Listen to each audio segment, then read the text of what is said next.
The garage door creaked open, letting in a blast of cold Connecticut air that made me pull my cardigan tighter around my shoulders. I fumbled for the light switch, illuminating my bedroom, a fold-out cot wedged between cardboard boxes and rusty garden tools. This was my reward for giving my daughter everything I had built. The worst part? The beautiful home I had constructed with my own hands stood just 50 feet away, warm lights glowing from every window as my son-in-law's laughter drifted through the night. I was Eleanor Wilson, 68 years old, and I was sleeping in my own garage, while the man who promised to care for my daughter was throwing another dinner party without me. Before we jump back in, tell us where you're tuning in from, and if this story touches you, make sure you're subscribed, because tomorrow, I've saved something extra special for you. You're welcome to join us, Mom, Jessica had said earlier, not meeting my eyes. But Andrew thinks it might be awkward since, well, you know how his colleagues are. What I knew was that Andrew Reynolds thought I wasn't good enough for his precious image. What he didn't know was who I really was, or who I was about to call. I never planned to live with my daughter and son-in-law. After Thomas died 5 years ago, I was perfectly content in our family home, a spacious colonial in Maplewood, that my late husband and I had built ourselves back when Wilson Construction was just getting off the ground. I'd designed every inch of that house, from the ornate crown molding to the hidden reading nook under the stairs. It wasn't just a house. It was the physical embodiment of 40 years of love and hard work. Jessica was our only child. Perhaps we spoiled her, especially Thomas. Whatever our daughter wanted, she got: dance lessons, private school, European vacations. When she met Andrew Reynolds during her final year of college, I had my reservations. There was something calculated about his charm, something too perfect, about the way he spoke about the future. Thomas, ever the optimist, told me I was being overprotective. "He comes from a good family, Ellie," Thomas would say. "His father's company is reputable. Jessica could do worse."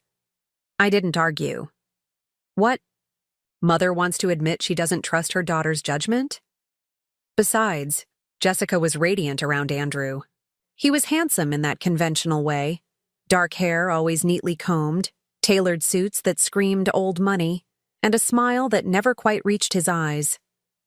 But Jessica didn't notice that last part. She saw the man who brought her flowers and promised her the world.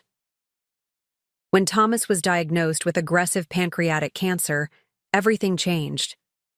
The man who had built houses for half the families in Maplewood deteriorated before my eyes.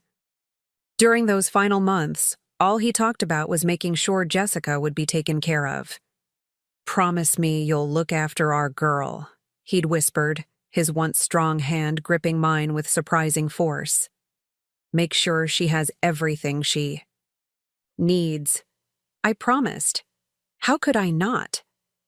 3 months after the funeral, Andrew proposed to Jessica. The wedding was elaborate, much more extravagant than Thomas and I had ever envisioned for our daughter. Andrew's parents, Robert and Patricia Reynolds, made it clear from the beginning that they expected a certain standard.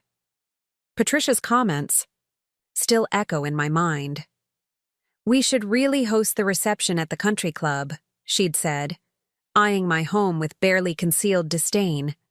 "The Wilson house is charming, but hardly suitable for the guest list." I bit my tongue. This was Jessica's day, not mine. I wanted her to be happy. After the honeymoon, Andrew started dropping hints about their living situation. The newlyweds were staying in a luxury apartment downtown, paid for by Andrew's parents. "Jessica really misses Maplewood," he mentioned during Sunday dinner. "She talks about raising children in the house where she grew up. It would mean so much to her." I should have seen it for what it was, manipulation. But grief had softened my edges. All I could think about was Thomas's last wish. Make sure Jessica has everything she needs. So I did what any mother might do. I signed over the deed to our family home to Jessica, with the understanding that I would live in the guest suite we had built for my mother years before. The joy on Jessica's face when I handed her the papers made it all worthwhile. Or so, I thought. The first few months were pleasant enough. I kept to myself, gave the young couple their space, and found comfort in knowing Jessica was building her life in the home where she'd grown up. I spent my days volunteering at the community center and meeting my old friend Martha for coffee. Martha had warned me early on. "Ellie, you're being too generous," she'd said over steaming mugs at Green Street Cafe. "You should have kept some control over the property." I'd laughed it off. "Andrew's a financial advisor, Martha. He knows how to manage assets better than I do. Besides, it's Jessica's inheritance. I'm just giving it to her early." What I didn't tell Martha, or anyone, was that the house wasn't my only asset. Thomas and I had built more than just a construction company. We'd invested wisely over decades, diversifying into real estate and other ventures. There was the cabin in Vermont that no one knew about, purchased through one of our business entities. There were offshore accounts and silent partnerships with developers across the state. Thomas had been a builder, but I had been the business mind behind Wilson Construction. After his death, I had quietly sold the company for a sum that would have made Andrew's eyes bulge had he known. But I kept these details to myself. "A smart woman always has a backup plan," Thomas used to say with a wink. It was one of the many things we had agreed on in our 40-year marriage. The dynamics in the house changed gradually. First, it was small things. Andrew reorganized the kitchen, moving my special occasion dishes to a high shelf I couldn't reach without a step stool. Then Jessica mentioned that perhaps I shouldn't use the main entrance when they had company. "It's just that Andrew's colleagues are important for his career advancement," she explained, not meeting my eyes. "He needs to project a certain image." I wondered when I had become incompatible with my daughter's image of success. I'd run a multi-million-dollar construction company for decades. I'd negotiated contracts with some of the most powerful developers in the Northeast.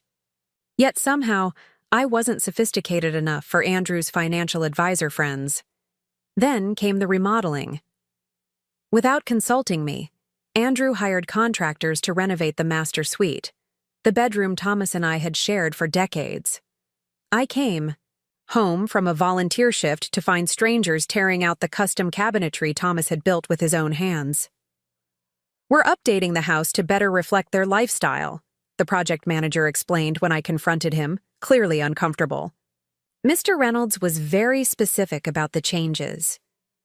That night, I found Jessica alone in the kitchen and asked her about the renovation. "Oh, Mom," she sighed. "Andrew wanted to surprise me. Isn't it thoughtful? He says the house needs a modern touch." "Jessica, those cabinets were handcrafted by your father. They were solid oak." She had the decency to look embarrassed. "I know, but Andrew says they made the room look dated. His clients expect a certain standard when they visit." "His clients visit your bedroom?" I couldn't keep the edge from my voice.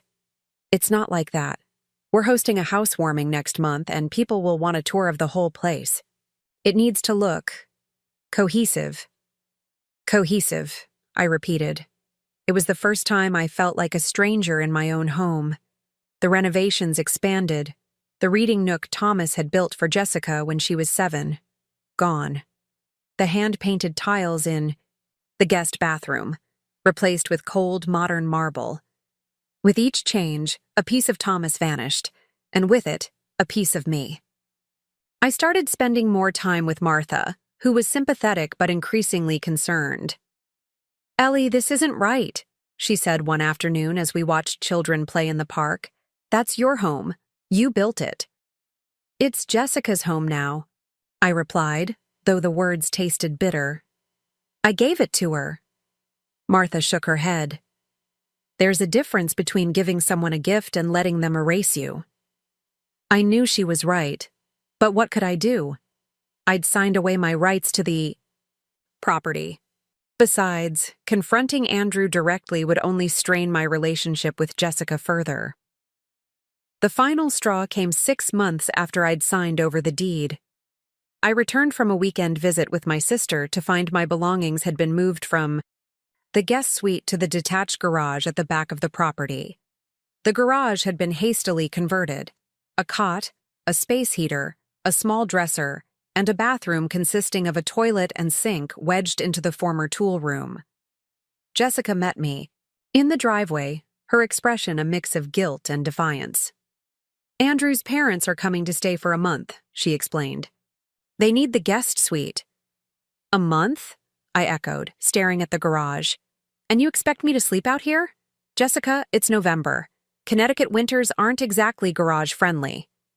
"It's insulated," she insisted, though we both knew it wasn't properly insulated for living. "And there's the space heater. It's only temporary, Mom." Where was I supposed to sleep during this family discussion? Jessica had the grace to look away. "Andrew thought it would be easier to present you with the solution rather than cause you stress about the planning." "How considerate of him," I said flatly. Preparing and narrating this story took us a lot of time, so if you are enjoying it, subscribe to our channel. It means a lot to us. Now back to the story. That night, lying on the squeaky cot with the distant sounds of my daughter's life continuing without me, I stared at the ceiling and finally admitted the truth. Jessica wasn't going to stand up for me. Whatever influence Andrew had over her was stronger than her connection to me. For the first time since Thomas died, I felt truly alone. The temporary arrangement stretched into weeks, then months. Robert and Patricia Reynolds extended their stay, then left, only to be replaced by a series of house guests, Andrew's colleagues, his college friends, even his personal trainer who needed a place to stay between leases. Each time, Jessica assured me it would just be a little longer. Winter set in with a vengeance. The space heater struggled against the cold that seeped through the garage's thin walls. I developed a persistent cough that concerned Martha enough that she insisted on taking me to her doctor. Prolonged exposure to cold, possibly some mold in those garage walls, Dr. Chen diagnosed, prescribing an inhaler and antibiotics. "Mrs. Wilson, this is not a suitable living arrangement for someone your age, especially in winter." Martha drove me back to the house, my house, seething with righteous anger. "This ends today," she declared, parking directly behind Andrew's BMW. In the driveway, "I'm going to give that entitled young man a piece of my mind." I placed a restraining hand on her arm. "No, Martha. This is between me and my family." "What family?" she snapped. "A daughter who lets her mother sleep in a garage? A son-in-law? Who treats you like an inconvenience? That's not family, Ellie. That's emotional abuse." The word abuse hung in the air. I'd never considered it that way. I was Eleanor Wilson, former CEO of Wilson Construction. I'd negotiated million-dollar deals across boardroom tables. How had I allowed myself to be relegated to a garage by my own daughter? That evening, I knocked on the main house door, my own front door, and waited like a visitor until Jessica answered. "Mom, we're in the middle of dinner," she said, keeping the door half closed. Through the gap, I could see Andrew and another couple seated at my dining room table, the cherrywood table Thomas had commissioned for our 25th anniversary. "I need to speak with you. Both of you," I added, making sure my voice carried to Andrew. Jessica glanced back nervously. "Can it wait? Andrew's hosting his new clients." "No, it can't wait. I've been diagnosed with a respiratory infection from living in that unheated garage. My doctor says I can't stay there anymore." Andrew appeared behind Jessica, his perfect smile fixed in place. "Eleanor, we have guests. Surely this can wait until morning. Jessica will bring you some extra blankets." I looked past him to the couple at the table, who were watching with undisguised curiosity. "Hello," I called out. "I'm Eleanor Wilson. This was my home before I gave it to my daughter. Now I sleep in the garage while my son-in-law entertains in the house my husband built. How are you enjoying your dinner?" The woman's eyes widened, and she whispered something to her husband. Andrew's smile faltered for the first time. "Eleanor, that's enough," he hissed, moving to block my view. You're embarrassing, Jessica. I turned to my daughter, searching for any sign of the young woman who had once adored her father and me. Am I embarrassing you, Jessica? Or is it embarrassing that your mother has pneumonia from sleeping in a garage while you host dinner parties? Her face crumpled. For a moment, I thought I'd broken through whatever spell Andrew had cast over her. Then she straightened, her expression hardening in a way that reminded me painfully of Patricia Reynolds. You're being dramatic, Mom. It's not pneumonia, and the garage is perfectly adequate. If you're unhappy with the arrangement, perhaps you should consider other options. The words hit me like a physical blow. My own daughter was suggesting I move out completely. I see, I said quietly. I believe I will consider other options. I turned and walked back to the garage, my heart breaking with each step. Behind me, I heard Andrew smooth things over with his guests, his voice carrying across the yard. My mother-in-law is going through a difficult adjustment period. You know how it is with the elderly. They struggle with change. I was 68, hardly elderly. I had run a company until 3 years ago. I'd raised capital, managed teams, and built a legacy that had provided the very roof over Andrew's ungrateful head. Inside the garage, I sat on the edge of the cot and made a decision. I'd tried to honor Thomas's wish by giving Jessica everything. But my late husband would never have wanted this. His wife exiled to a garage, his memory erased from the home he built, his daughter transformed into someone who could treat her mother with such casual cruelty. I picked up my phone and scrolled to a contact I hadn't called in years. George Thompson had been Thomas's business partner and my friend for decades. He'd retired to Florida shortly after Thomas's death, but we still exchanged holiday cards. More importantly, George was the only other person who knew about all of Wilson Construction's assets, including the ones that weren't in the official records. My finger hovered over his name. If I made this call, there would be no going back. The quiet, compliant mother who accepted whatever scraps of dignity her daughter and son-in-law threw her way would be gone forever. Outside, I could hear laughter from the house as Andrew entertained his guests, probably pouring wine into the crystal glasses Thomas and I had received as wedding gifts. My gaze drifted to the photo on my makeshift nightstand, Thomas holding newborn Jessica, his face alight with pride and love. I tried, Tom, I whispered to his image, but I think it's time for Plan B. I pressed the call button. It rang 3 times before a familiar voice answered. Eleanor Wilson. It's been too long. How are you, my dear? I took a deep breath. George, I need your help. It's time to execute the contingency plan. There was a pause, then a low chuckle. I was wondering when you'd call. Thomas always said you'd wait too long. What did that son-in-law of yours do? As I explained the situation, I felt a weight lifting off my shoulders. By the time I hung up, the path forward was clear. Eleanor Wilson was done sleeping in garages. It was time to remind everyone exactly who I was and what happened to people who underestimated me. George arrived in Maplewood 3 days later. I met him at the Green Street Cafe, away from Jessica and Andrew's prying eyes. Despite being in his 70s, George Thompson hadn't changed much. Still tall and imposing with a shock of white hair and those keen blue eyes that could see through any deception. He embraced me warmly before holding me at arm's length, his expression darkening as he took in my appearance. Good Lord, Eleanor, he muttered. You've lost 20 pounds since I last saw you, and that cough doesn't sound good. I waved away, his concern as we settled into a corner booth. Garage living isn't exactly spa treatment, George, but I'll be fine. You shouldn't have been living in a garage to begin with, he replied, his voice tight with controlled anger. Thomas would be turning in his grave if he knew. The waitress brought us coffee, and I wrapped my hands around the warm mug, savoring the heat. The cafe was quiet at this hour, just a few retirees reading newspapers and a young mother trying to keep her toddler entertained.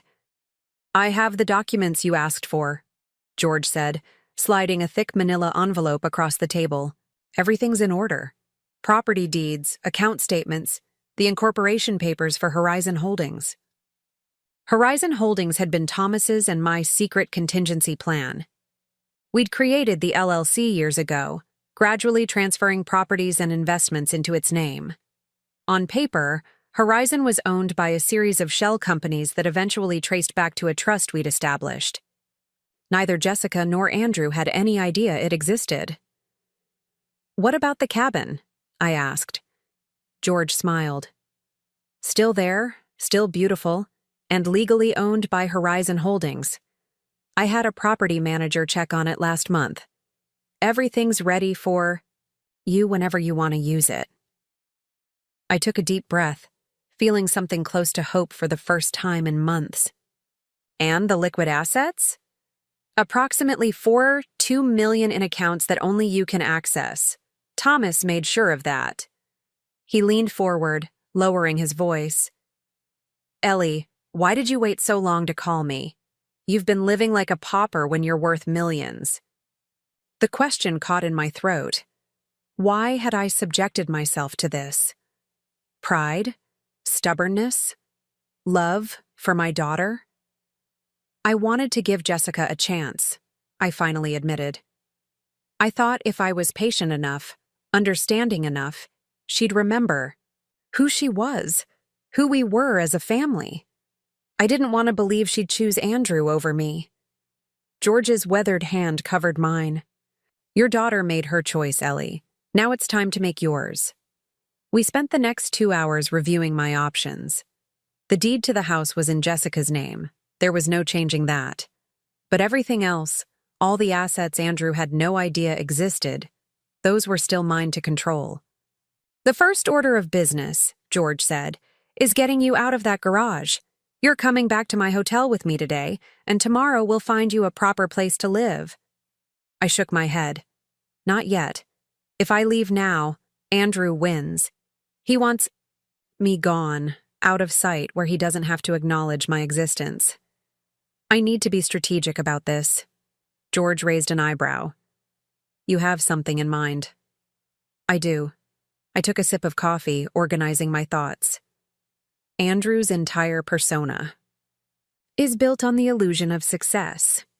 His family has old money, but from what I've gathered, Robert Reynolds' company has been struggling for years. Andrew needs to maintain the appearance of wealth and influence to attract clients. And you want to disrupt that illusion. Precisely. But first, I need information. I pulled out my phone and scrolled to a name. I've been doing some digging. Andrew's firm, Reynolds Financial Services, isn't as stable as he pretends. They've lost several major clients recently. I need to know why. "You suspect something unethical?"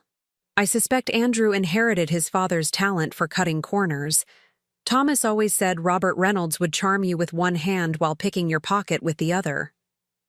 George leaned back, a slow smile spreading across his face. "You haven't changed a bit, Ellie.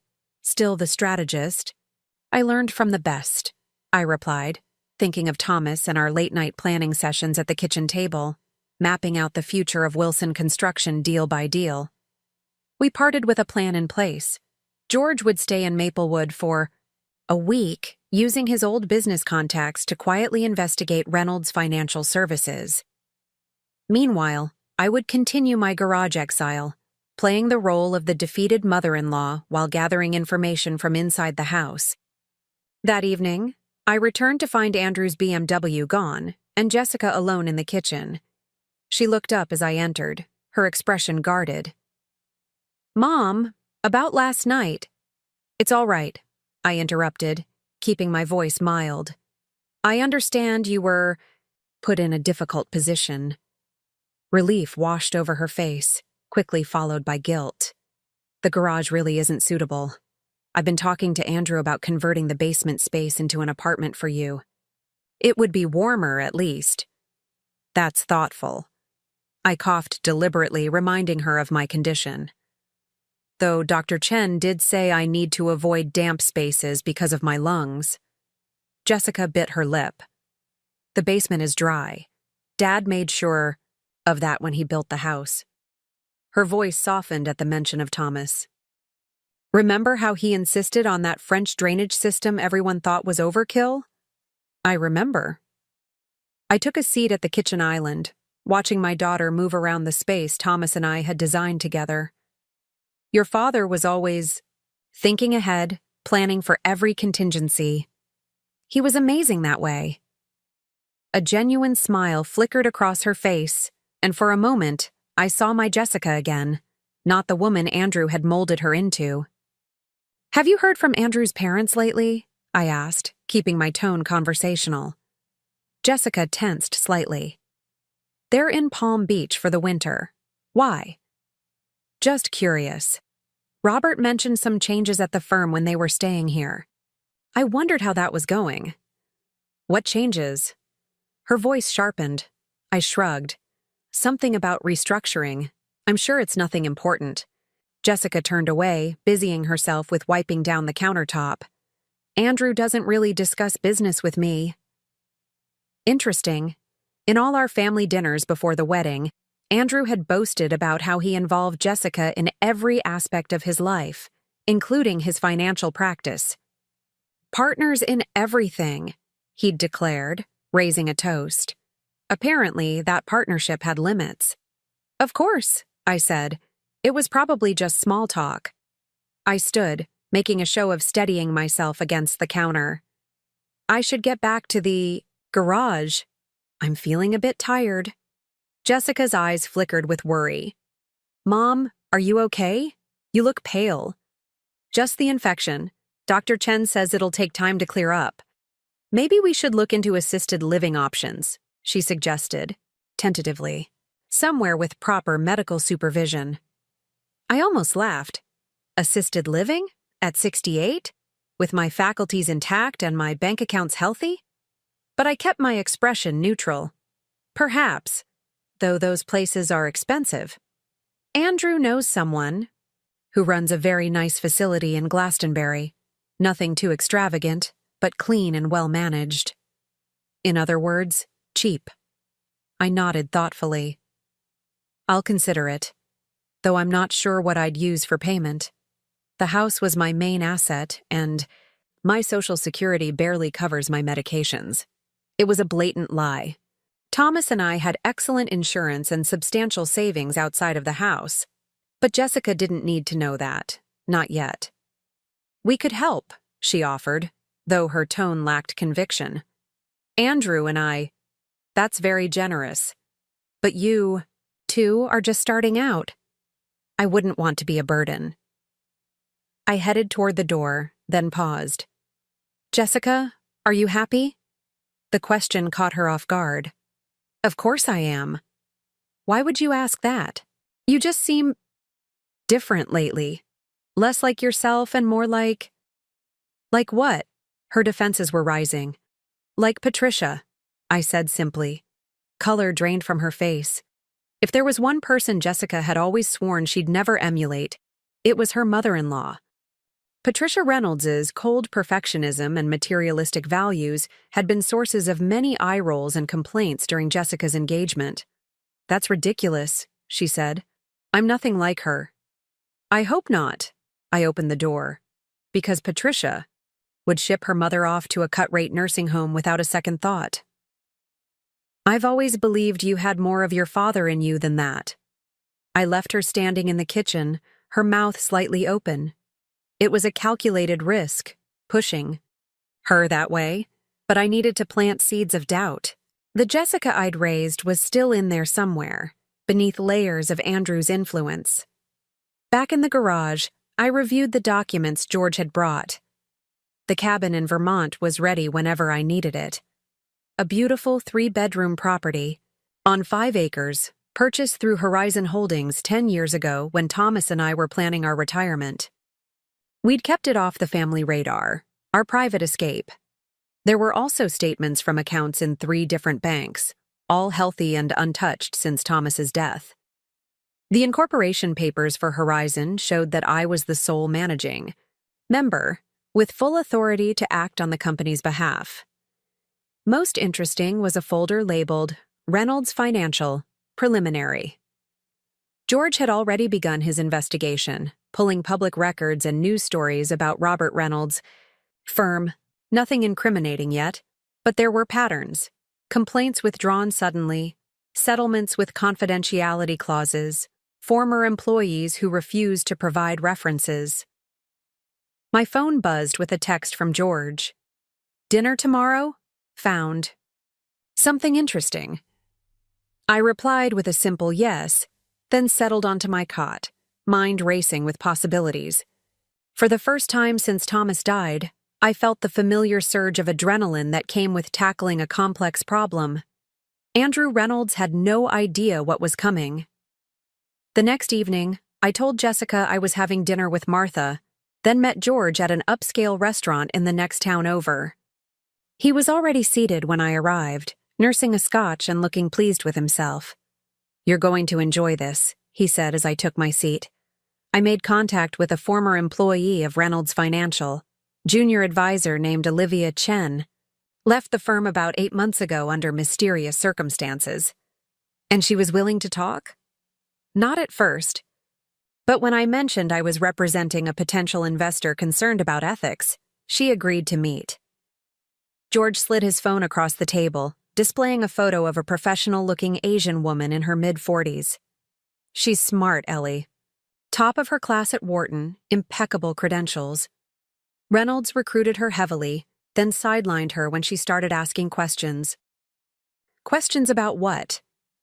Client accounts, specifically discrepancies in reported returns versus actual performance. She suspected someone was manipulating the numbers to keep clients happy while skimming from the accounts. My blood ran cold. Securities fraud. Potentially. She couldn't prove anything. Reynolds keeps their systems locked down tight. But she saw enough to make her uncomfortable. When she raised concerns to Robert, he dismissed her. When she went to Andrew, he had her terminated the next day. Did she report it? She filed a complaint with the Securities and Exchange Commission, but without solid evidence, they couldn't pursue it. She's been blacklisted from most firms in the area. Reynolds made sure of that. She's working as a financial consultant for small businesses now, barely making ends meet. I digested this information. Would she be willing to meet with me? She's cautious, but yes. I told her you might have resources that could help her case. She's meeting us for coffee tomorrow. We ordered dinner, and I filled George in on my conversation with Jessica. He nodded approvingly.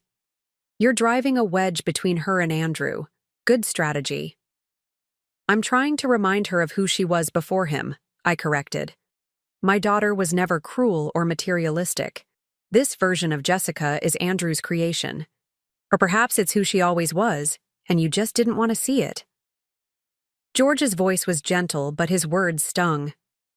"You didn't know her growing up?" "She was kind, George. Thoughtful.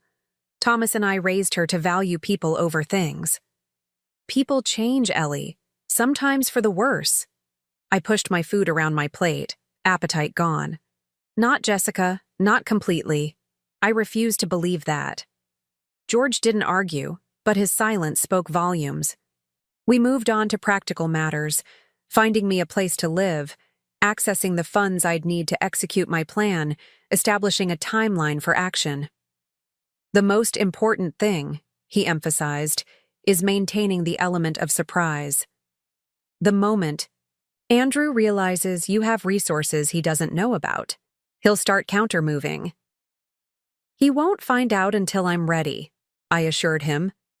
"Right now, he sees me as a helpless old woman he can bully into leaving. That perception is my greatest advantage." After dinner, George drove me back to the house, stopping a block away at my request. "Are you sure you don't want to come to the hotel? I have a suite with an extra bedroom. You'd be comfortable there." "Not yet," I said. "I need to be here a little longer. Trust me, George." He sighed. "I do trust you. It's that son-in-law of yours I'm worried about. Men like Andrew are dangerous when cornered." "I'll be careful," I promised, then made my way back to the garage in the darkness. The next morning, I found a note taped to the garage door. Jessica's handwriting. Mom, going to look at that facility in Glastonbury with Andrew. Back by dinner. There's soup in the fridge if you're hungry. Jay. So they were already shopping for nursing homes, moving faster than I'd anticipated. I needed to accelerate my own plans. I spent the morning on my laptop, researching Connecticut's financial regulations and documentation requirements for investment advisors.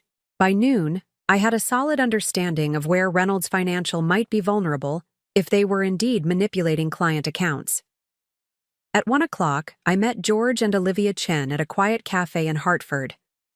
Olivia was exactly as her photo suggested, polished, professional, with an intensity in her dark eyes that spoke of determination. Mrs. Wilson, she greeted me.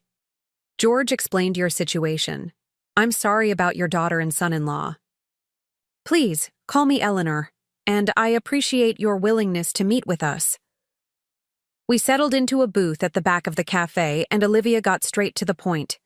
I need to be clear. I have suspicions, but no concrete proof of wrongdoing.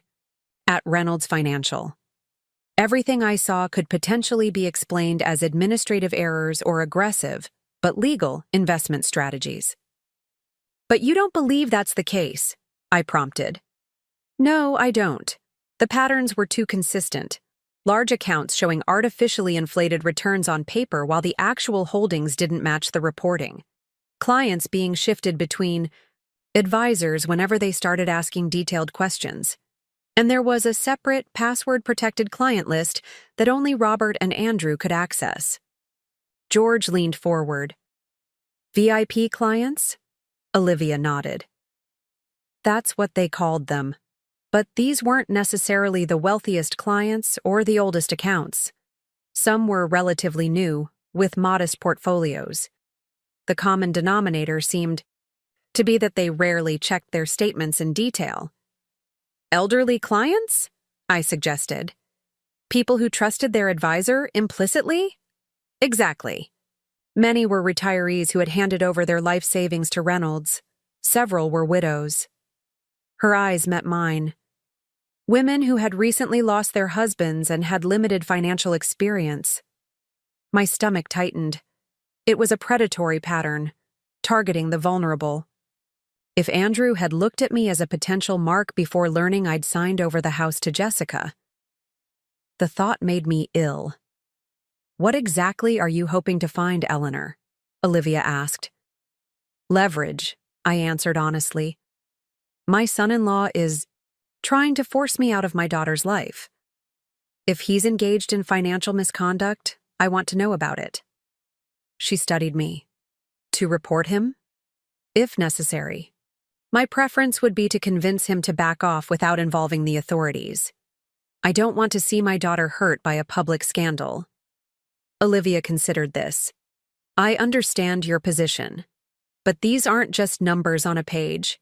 These are real people's life savings. If Reynolds Financial is defrauding clients, they deserve to be stopped. And they will be, I assured her. One way or another. But I need evidence first. Could you identify which clients might have been victimized? She hesitated. I don't have access to their systems anymore. And even when I worked there, the VIP list was restricted. But you remember some names? A few. There was one woman I was particularly concerned about, Margaret Winters. She invested her entire inheritance with Reynolds about 2 years ago, roughly $2 million. Her quarterly statements showed consistent 8 to 10% returns, which is unusually high for the conservative portfolio she requested. But when I accidentally accessed her actual holdings during a system glitch, the numbers didn't add up. I took out a notebook and wrote down the name. Anyone else? Olivia provided 3 more names, along with what she could remember about their accounts. It wasn't much, but it was a start. There's something else, she added. There was an internal audit scheduled about a month before I left. Standard procedure, usually routine. But Andrew and Robert were unusually tense. They had us working late for weeks, cleaning up the files, as they called it. After hours, when they thought everyone had gone home, I saw them in Robert's office with stacks of documents. They were shredding things. George and I exchanged glances. Document destruction ahead of an audit was a major red flag. "Do you know which firm conducted the audit?" I asked. "Pemberton?" "Associates. They've been Reynolds auditors for years." I always thought it was odd. Most firms rotate auditors regularly to ensure objectivity. Another note for my book. "Olivia, would you be willing to go on record with this information if it became necessary?" She took a deep breath. "If you find actual evidence of fraud, yes. But not based on suspicions alone. I've already been blacklisted in this industry. I can't afford to be labeled a whistleblower without proof." "Fair enough," I agreed. "For now, let's keep this conversation between us. But I may need to contact you again as this develops." After Olivia left, George and I remained at the table, processing what we'd learned. "It's circumstantial," he acknowledged, "but compelling. If Andrew and his father are running a Ponzi scheme or skimming from accounts, they've put themselves in a vulnerable position. And they've hurt people in the process," I added, thinking of Margaret Winters and the other names on my list. "I need to see those client files." "Breaking into Reynolds Financial isn't an option, Ellie." "No, but approaching these clients might be. If they're willing to share their statements and account details, we might spot the discrepancies Olivia mentioned." "It's risky. If Andrew finds out you're questioning his clients—" "He won't." I checked my watch. I should get back before Jessica and Andrew return from their nursing home tour. George insisted on driving me, still uncomfortable with my garage accommodations. As we pulled up a block from the house, he handed me a key card. "Room 412 at the Maplewood Inn. It's reserved in my name for the next month. Use it whenever you need a break from that garage." I slipped the card into my pocket. "Thank you, George, for everything." "Thomas would be proud of you, Ellie. Standing your ground, protecting what matters." I smiled, though tears pricked at my eyes. What matters is setting things right. Not just for me, but for Jessica, too. She deserves better than a husband who preys on the vulnerable. And if she doesn't see it that way? If she chooses him, despite knowing the truth? It was the question I'd been avoiding. Then at least I'll have tried. I owe Thomas that much. I walked back to the garage, my mind racing with plans. If Andrew Reynolds was engaged in financial fraud, I needed proof, not just to protect myself, but to save my daughter from a man who would sacrifice her future for his own gain. And perhaps, in the process, I might be able to help Margaret, Winters and others like her recover what was rightfully theirs. As I approached the property, I noticed Andrew's car was already in the driveway. They'd returned earlier than expected. Through the kitchen window, I could see Jessica and Andrew in what appeared to be a heated discussion. Jessica's arms were crossed defensively while Andrew loomed over her, his face tight with anger. I slowed my pace, watching. Whatever they were arguing about, it was serious. Jessica shook her head emphatically, then turned away. Andrew grabbed her arm, spinning her back to face him. Even from this distance, I could see the flash of fear across my daughter's face. My blood ran cold. In that moment, the pieces clicked into place. Jessica's increasing isolation, her subtle flinches when Andrew moved too quickly, the careful way she monitored his moods. This wasn't just about control or money. My daughter was afraid of her husband. I'd been approaching this as a battle of wits, a strategic game to outmaneuver Andrew. But now I understood the stakes were far higher than I'd realized. This wasn't just about reclaiming my dignity or exposing financial misconduct. It was about saving my daughter from a man who might be dangerous. I retreated to the shadows of the garden shed, pulling out my phone to text George. "Need to move faster. Jessica. May be in danger." His reply came seconds later.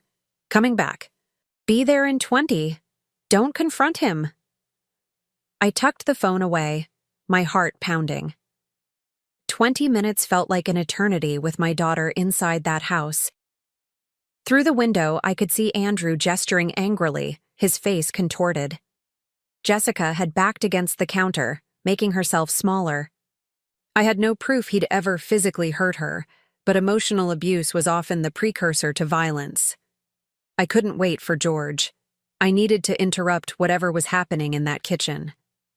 Taking a deep breath, I straightened my shoulders and walked purposefully toward the back door.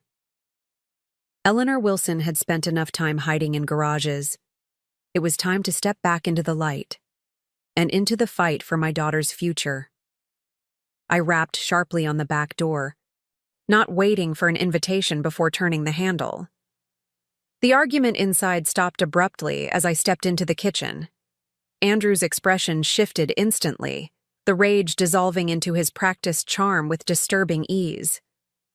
"Eleanor," he said smoothly, "we were just discussing the Glastonbury facility. It's really quite lovely. Private rooms, daily activities, medical staff on call. I think you'd be comfortable there." Jessica wiped hastily at her eyes, forcing a smile that didn't reach them. "Mom, I thought you were out with Martha today." "Plans changed," I replied, looking directly at Andrew. "Is everything all right?" I could hear raised voices from the driveway. "Just a small disagreement about finances," Andrew said dismissively. "Nothing for you to worry about." "Really?" Because it looked rather intense from where I was standing. Andrew's smile tightened. "Were you spying on us, Eleanor?" "Observing," I corrected. "There's a difference. Just as there's a difference between a disagreement and whatever I just witnessed." Jessica stepped between us, her hands fluttering, nervously. "It's nothing, Mom, really. Andrew's just stressed about work. The audit is coming up and—" "Jessica." Andrew's voice held a warning. "Your mother doesn't need to hear about our business matters." An audit. Just like Olivia had mentioned, the timing couldn't be coincidental. "Actually," I said, moving to the refrigerator as if I were simply looking for something to eat, "I'd be happy to help if you're preparing for an audit. I managed Wilson Construction's books for 30 years. Numbers are kind of my specialty." Andrew laughed, the sound hollow and condescending.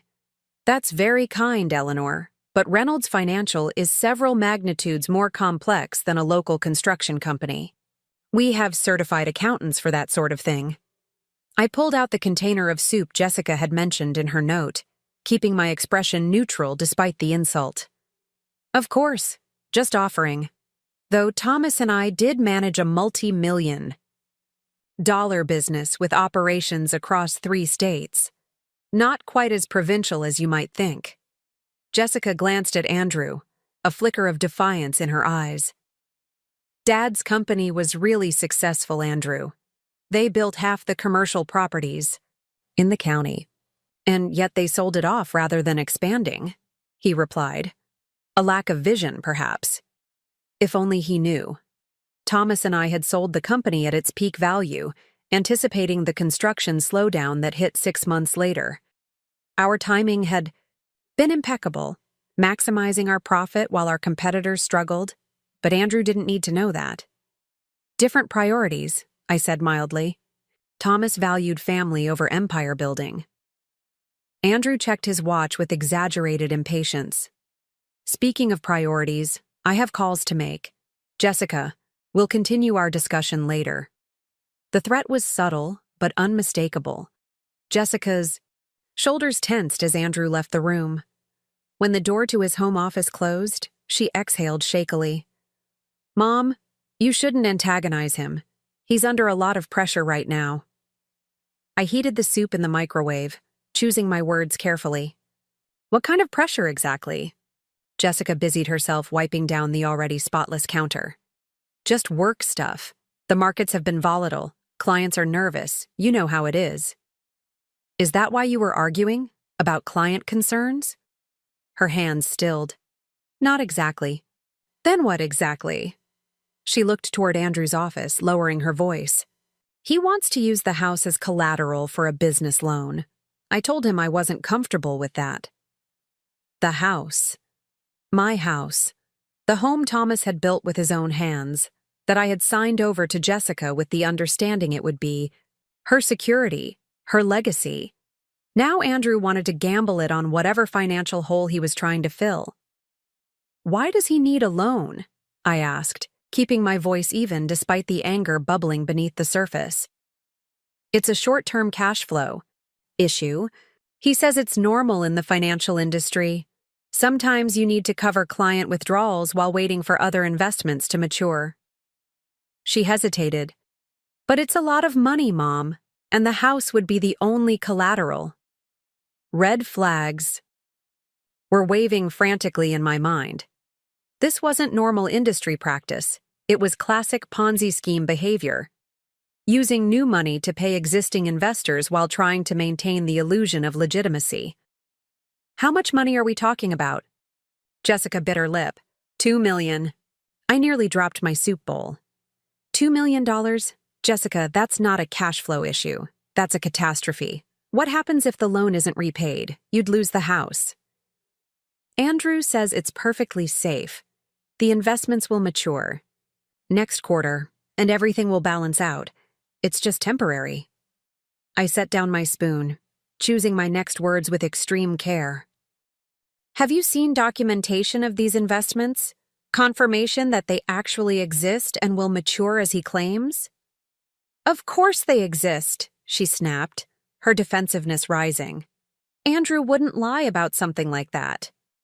"I'm not suggesting he would," I lied. "But it's a significant risk.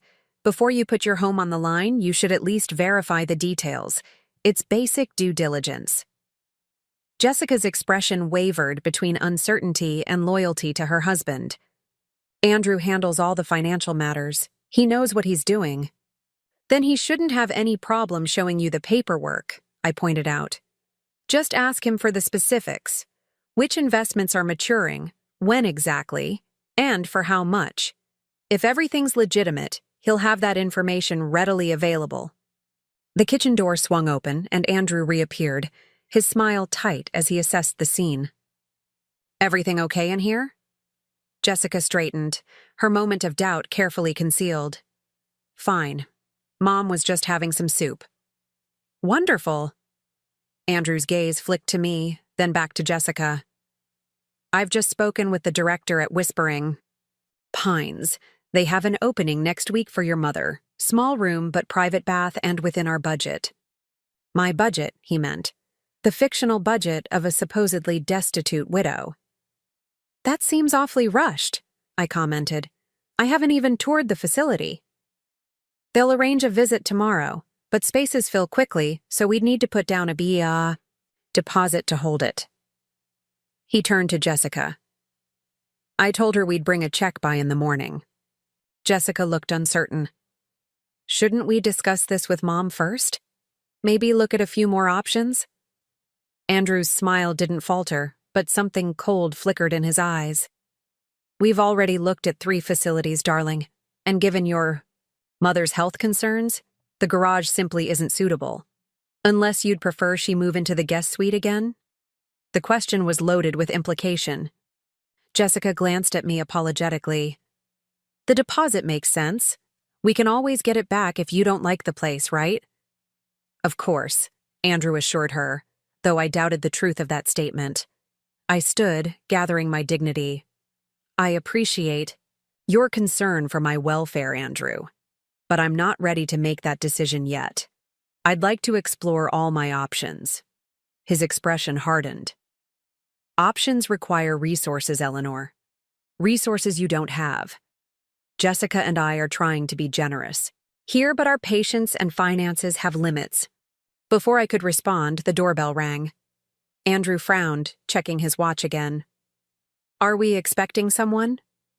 "I'll get it," Jessica said quickly, seeming relieved by the interruption. A moment later, George's booming voice carried from the entryway. "There she is. Jessica, my dear, you're looking more like your mother every day." I suppressed a smile. George had arrived, right on cue. By the time he entered the kitchen, he was in full performance mode, the jovial old family friend, oblivious to tension or subtext. "Eleanor!" he exclaimed, embracing me. "When you mentioned you were staying with Jessica, I had to stop by. It's been, 4 years? And Andrew." He extended his hand, gripping Andrew's firmly. "Good to see you again, son. Still keeping the financial world turning?" Andrew's confusion was evident. He clearly didn't remember meeting George at the funeral, where he'd been just another face in the crowd of mourners. "Mr. Thompson, George Thompson, Thomas's old partner. We met at the service, though it was a difficult day for everyone." George clapped him on the shoulder. "I hope you don't mind the intrusion. I'm in town for a few days on business and wanted to check in on Eleanor." Andrew's discomfort was growing by the second. "Not at all, though we were in the middle of a family discussion." "About my living arrangements," I supplied. "Andrew and Jessica think I should move to an assisted living facility." George's eyebrows shot up. "Assisted living? At your age? Eleanor, you're more vibrant than half the 60-year-olds I know." "Mom's been sick," Jessica explained. "The garage isn't properly insulated, and with winter coming—" "The garage?" George interrupted, his performance slipping momentarily, as genuine outrage broke through. "You're living in the garage, Eleanor?" I nodded. "It's a temporary arrangement. That won't do at all." George turned to Andrew, his voice hardening slightly. "Surely a man of your means can find better accommodations for your mother-in-law than a garage." Thomas Wilson would be appalled. Andrew bristled at the implied criticism. "We've offered alternatives. Eleanor has been resistant." "Resistant to being shipped off to a nursing home, perhaps," George replied. "But surely there are other options. What about renting her an apartment nearby, or converting part of this enormous house into a private space for her?" "We've considered those options," Andrew said stiffly. "They're not financially viable at the moment." George made a show of looking around the expensively renovated kitchen. "Really? Forgive me, but you seem to be doing quite well for yourselves. Custom cabinetry, high-end appliances. Thomas would be impressed by the upgrades." I watched Andrew's expression darken. George was deliberately provoking him, pushing buttons to see how he'd react under. So far, the results were revealing. "Our financial situation is private," Andrew said coldly. "And pressure, frankly, none of your business." George raised his hands in mock surrender. "You're absolutely right. Forgive an old man's impertinence. I'm just concerned about Eleanor. Thomas and I were partners for 30 years. She's like family to me." Jessica, ever the peacemaker, jumped in. "We're concerned about her too, Mr. Thompson. That's why we're looking at assisted living options. Mom needs proper care, especially with her health issues." George turned to me, his concern appearing genuine. "Health issues? Eleanor, you didn't mention anything serious in your Christmas card." "Respiratory infection," I explained. "From the garage conditions." George's expression darkened. "I see." He seemed to make a decision, pulling out his wallet and extracting a business card. "Well, I'm staying at the Maplewood Inn for the next few days. Eleanor, why don't you join me for dinner tomorrow? We can catch up properly." He handed me the card, then turned to Andrew and Jessica. "You're both welcome too, of course." Andrew opened his mouth, likely to refuse, but Jessica spoke first. "That would be lovely, Mr. Thompson. What time?"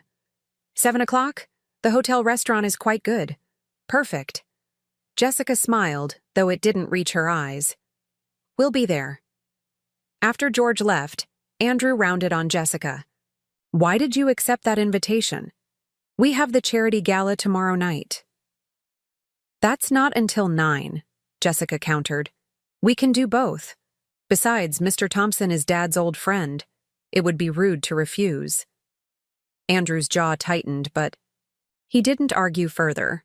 Instead, he turned to me. Your friend seems quite concerned about your welfare, Eleanor. Perhaps he'd like to contribute to your care expenses, since he finds our solutions so inadequate. The suggestion was both insulting and revealing. Andrew viewed relationships purely in transactional terms. If George cared, he should pay. The concept of emotional support without financial strings seemed foreign to him. George is being polite, I said. He has his own family to worry about. Andrew snorted. Convenient. Everyone has opinions about how we should handle things, but no one offers actual help. I don't need help, I replied evenly. I need respect. My name is on the deed to the garage you've relegated me to. I built this house with Thomas. I have a right to be treated with dignity in it. Your name was on the deed, Andrew corrected. You signed it over, remember? Legally, this property belongs to Jessica now. Andrew, stop, Jessica said quietly. Mom knows what she signed. Does she? Andrew challenged. Because she seems to have forgotten that her generous gesture came with practical limitations. We can't afford to maintain this house and finance a separate apartment for her. The assisted living facility is the reasonable compromise.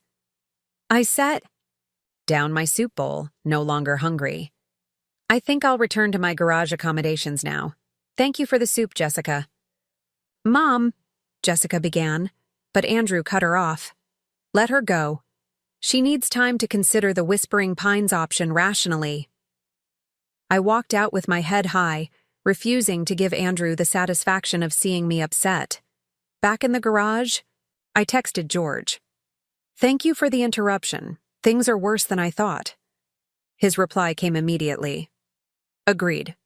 That man is a snake. Dinner tomorrow is set. I've also made contact with Margaret Winters. She's agreed to meet us the day after progress. If Margaret could provide her account statements, we might have the evidence we needed to prove Andrew's financial misdeeds. But first, I needed to survive another night in the garage and prepare for tomorrow's dinner. A dinner that could change everything. The next morning, I awoke to the sound of raised voices again. Through the garage window, I could see Andrew and Jessica on the back patio, engaged in another heated discussion. Andrew was gesturing emphatically, while Jessica shook her head. I couldn't hear their words, but the body language was clear. He was pushing for something and she was resisting. I waited until Andrew's car pulled out of the driveway before making my way to the house. Jessica was sitting at the kitchen table, staring into a cup of coffee, her expression troubled. Everything all right? I asked, pouring myself a cup. She started as if she hadn't heard me enter. Fine, just discussions about finances. The house loan again? Jessica nodded. Andrew says we need to move quickly. The bank needs paperwork by the end of the week. And you're still not comfortable with it.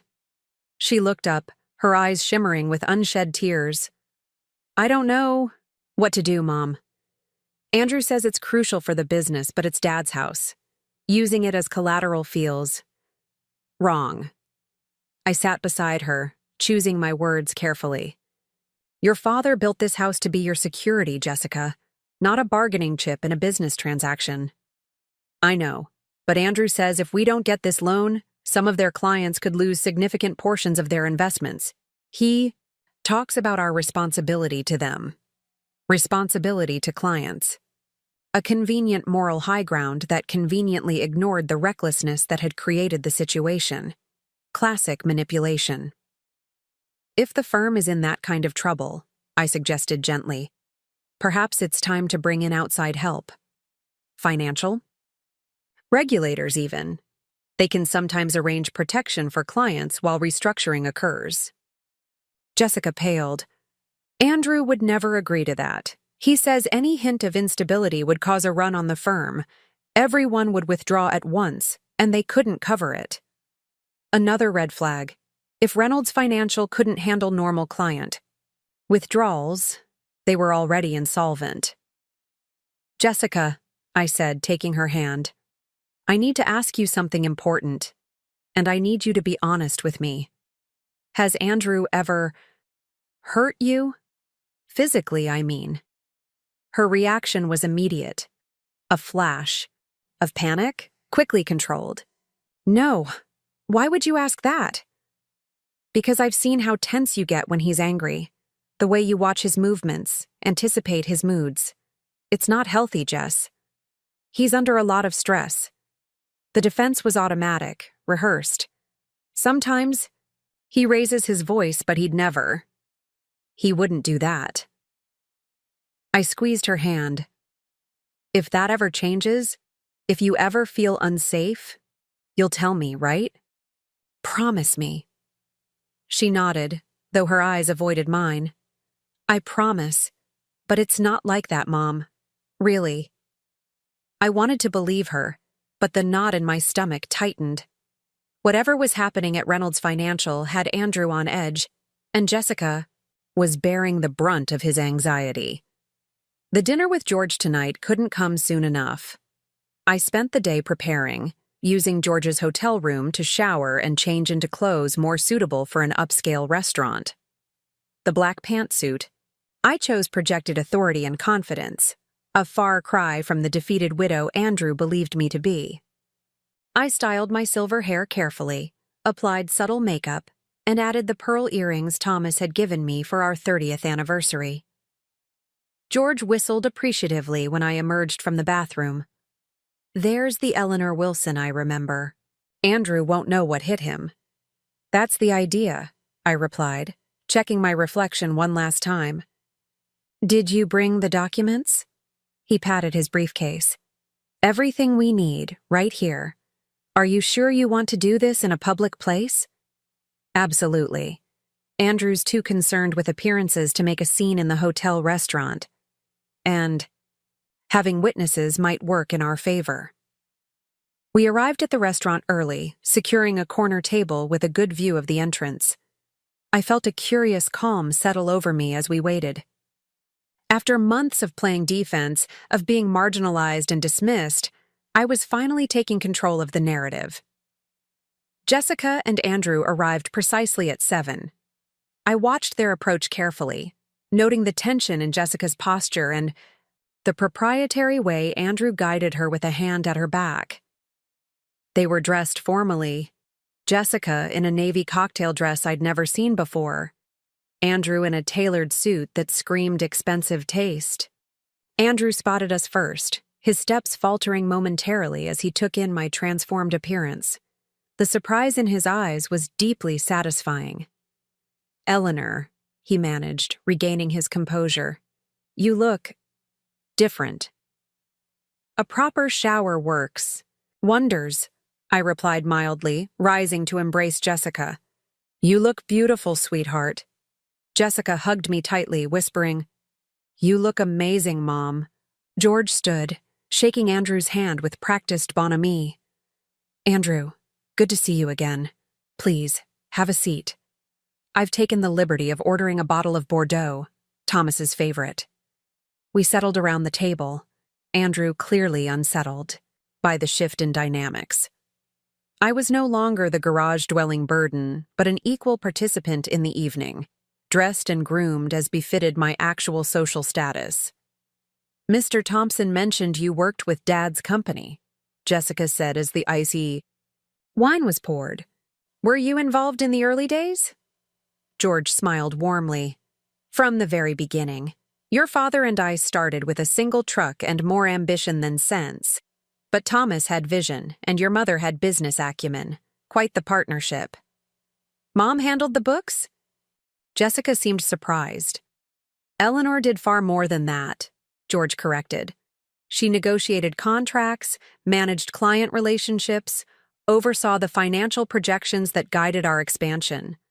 Thomas built the structures, but your mother built the business. Andrew sipped his wine, his expression skeptical. Interesting. Eleanor never mentioned her executive experience to me. You never asked, I replied simply. The waiter arrived to take our orders, providing a momentary reprieve from the tension. Once he departed, George steered the conversation toward business matters. Andrew, Eleanor tells me you're preparing for an audit at Reynolds Financial. Always a stressful time for any firm. Andrew's grip tightened on his wine glass. Just routine. Nothing to be concerned about. Of course, George agreed pleasantly. Though in my experience, audits tend to get more complicated when there are discrepancies. Andrew's eyes narrowed. What exactly are you implying, Mr. Thompson? Not implying anything, George assured him, just making conversation. The financial industry is heavily regulated for good reason. Client trust is paramount. Indeed it is, Andrew replied coldly, which is why we maintain the highest ethical standards at Reynolds Financial. I caught Jessica watching this exchange with growing unease. She could sense the undercurrents, even if she didn't understand their source. Speaking of client trust, I interjected smoothly. I was thinking about our conversation yesterday, Jessica, about the house loan. Andrew's attention snapped to me. That's a private family matter, Eleanor. Is it? It affects me too. That house was my home for 40 years. I built it with Thomas. I turned to Jessica. Have you asked to see documentation about these investments that Andrew says will mature next quarter? The ones that would repay the loan? Jessica paled. Mom, this isn't the time. It's a reasonable question, George commented. Due diligence is essential in any financial transaction, especially one involving your primary residence. Andrew set down his glass carefully. With all due respect, Mr. Thompson, our family finances are none of your business. Perhaps not, George conceded. But as Thomas's old friend and Eleanor's current advisor, I feel a certain responsibility. Advisor? Andrew repeated, his voice sharp. What exactly are you advising her on? George opened his briefcase and removed a manila folder. Financial matters primarily. Eleanor asked me to review her options given her current accommodations. Andrew's expression darkened. Eleanor has no options. The house is in Jessica's name, and Eleanor has no other significant assets. That's where you're wrong, I said quietly. The moment had arrived. I have options, Andrew. Many of them. I nodded to George, who slid the folder across the table. Jessica, curious despite her discomfort, opened it. Inside were statements for accounts she'd never seen before, accounts totaling over $4 million. Her eyes widened in shock. Mom, what is this? Where did this money come from? Your father and I were always careful planners, I explained. We never kept all our eggs in one basket. The house was just one asset among many. Andrew snatched the folder, scanning the documents with growing alarm.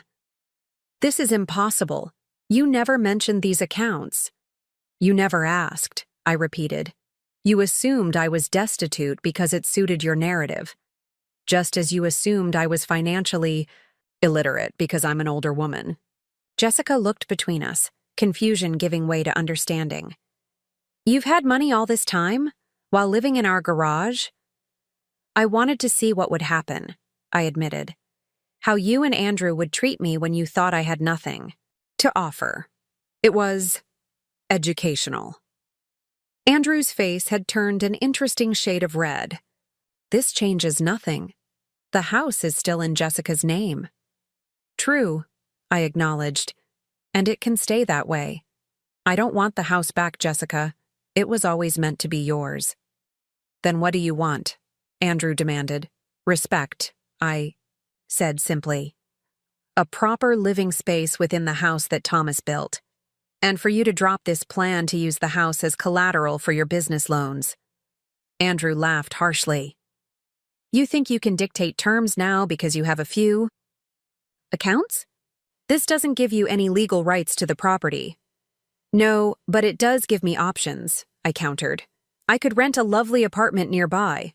I could even buy a new house in the neighborhood. But before I do that, I'd like to discuss another matter. I gestured to George, who produced a second folder. What's this? Andrew asked warily. Information about certain discrepancies at Reynolds Financial, George explained. Specifically, irregularities in accounts belonging to Margaret, Winters, Edward Patel, and several other clients. The color drained from Andrew's face. How did you— We have sources, I said. And tomorrow, I have an appointment with Margaret Winters herself. She's eager to review her account statements with a fresh pair of eyes. Jessica looked bewildered. Andrew, what is he talking about? What discrepancies? Andrew ignored her, his eyes fixed on me. This is slander. You have no proof of any wrongdoing. Not yet, I agreed. But an SEC investigation would certainly uncover the truth. Unless, of course, we can come to an arrangement. You're blackmailing me? Andrew hissed, leaning across the table. I prefer to call it negotiation, I replied calmly. Here are my terms. You will create a proper living space for me in the house, with a private entrance and full autonomy. You will not use the house as collateral for any loans, and you will treat Jessica with the respect she deserves as your wife and as Thomas Wilson's daughter. Andrew's jaw clenched. And if I refuse? Then tomorrow I meet with Margaret Winters, the day after with the SEC. I imagine Robert wouldn't be pleased to have regulators combing through the firm's records. Just before an audit, the waiter arrived with our entrees, forcing a temporary ceasefire. Andrew sat rigid in his chair, not touching his food. Jessica looked between us, trying to piece together what was happening. Mom, are you saying Andrew's firm is doing something illegal? She finally asked. Before I could answer, Andrew cut in. Your mother is making baseless accusations because she's bitter about her living situation. There are no discrepancies at Reynolds Financial. Then you have nothing to worry about, George said cheerfully, cutting into his steak. The SEC investigation should clear everything up. Jessica set down her fork. Andrew, just tell me the truth. Is there something wrong with the company? The moment stretched as Andrew calculated his options. Finally, he spoke, his voice low and tense. There have been some irregularities in our reporting.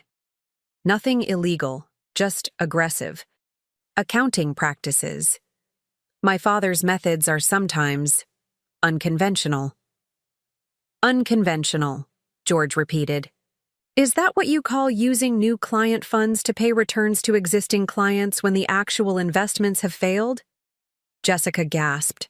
That's a Ponzi scheme. Andrew glared at George. It's not that simple. We've had some investment losses. Yes, but we're working to recover. The loan would give us time to straighten everything out without anyone getting hurt.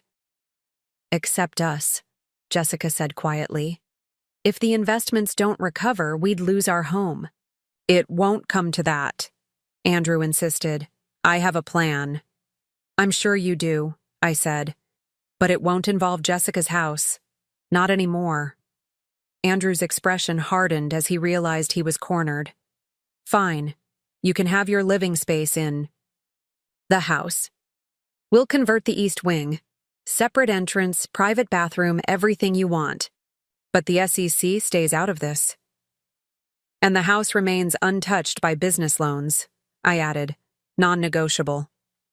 After a tense moment, he nodded curtly. Agreed. I looked at Jessica, whose world was visibly crumbling around her. My heart ached. For her. The disillusionment, the betrayal. But the truth, however painful, was necessary. Jessica, I said gently, I'm sorry you had to find out this way, but you needed to know. Tears welled in her eyes. All this time, the way you treated Mom, the lies about the business. Was anything you told me true, Andrew? Andrew reached for her hand, but she pulled away. Jessica, everything I did was to protect you, to maintain our lifestyle. By defrauding people? By making my mother sleep in a garage while you renovated her house? She stood abruptly. I need some air. As she walked away, Andrew turned to me, his expression venomous. Are you satisfied now? You've ruined everything. No, Andrew, I replied calmly. You did that all on your own. I rose to follow Jessica, leaving George to handle Andrew. Outside, I found my daughter standing by the hotel's ornamental fountain, arms wrapped around herself against the evening chill.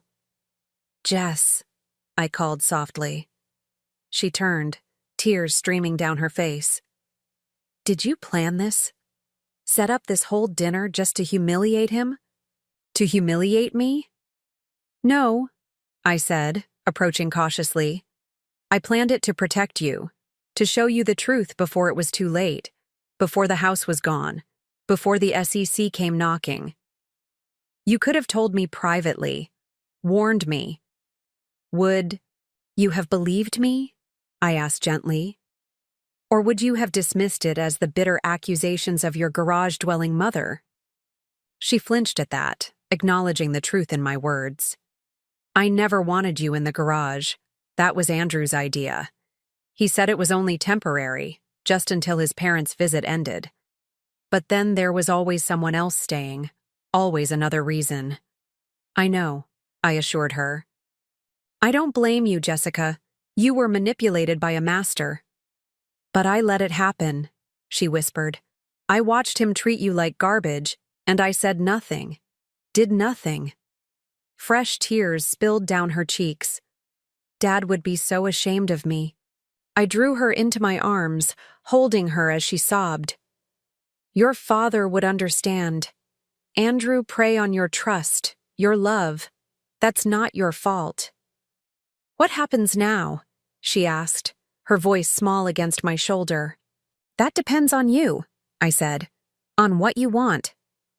Jessica pulled back, wiping her eyes. I don't know what I want anymore. Everything I thought I knew about my life, my marriage, it's all been a lie. Not everything, I corrected. I'm still here, and I'm not going anywhere, not again. She managed a watery smile. Even after how I treated you? Even then. That's what family is, Jessica. Not conditional, not transactional. Just love, through the good and the bad. She nodded, taking a deep breath. I need time to think. About Andrew, about the business, about everything. You have time, I assured her. And you have options, just like I do. Whatever you decide, I'll support you. As we stood there by the fountain, I felt a shift in our relationship, a rebalancing. Jessica wasn't just my daughter now. She was a woman facing difficult truths and choices. And I wasn't just her mother. I was Eleanor Wilson, strong in my own right, with resources and resilience that had surprised even me. Tomorrow would bring new challenges. Andrew's agreement tonight was born of desperation, not sincerity. The issues at Reynolds Financial wouldn't disappear simply because we'd exposed them. But tonight, for the first time in months, I felt hope. For myself. For Jessica. And for the future of our family, whatever shape it might take. The morning after our confrontation at the restaurant dawned gray and cold. Jessica hadn't returned home with Andrew last night. She'd asked to stay in my room at George's hotel. I'd left her sleeping there, sneaking out early to return to the house and gather some of my belongings. I wasn't planning to spend another night in that garage, regardless of what Andrew might say. I used my key to enter through the back door, moving quietly in case Andrew was still home. The kitchen was empty, pristine as always, but something felt off. A stillness hung in the air, too complete, too careful. I paused, listening. A soft, shuffling sound came from the direction of Thomas's old study, now Andrew's home office. I moved toward it, pushing the door open without knocking. Andrew sat at the desk, surrounded by stacks of papers. A shredder hummed beside him, its basket already overflowing with confetti-like strips. He looked up, startled. Then his expression hardened. Breaking and entering now, Eleanor? Hardly breaking when I have a key, I replied, eyeing the documents. Destroying evidence is a federal crime when you're under investigation. There is no investigation, he snapped. Yet. I stepped into the room, noting the open safe behind the bookshelf. Thomas's old gun safe, now apparently repurposed for document storage. Margaret Winters might disagree. Our meeting is in 3 hours. Andrew's hand stilled on the papers. Cancel it. Why would I do that? We had an agreement, but clearly you're not honoring your end of it. I gestured to the shredder.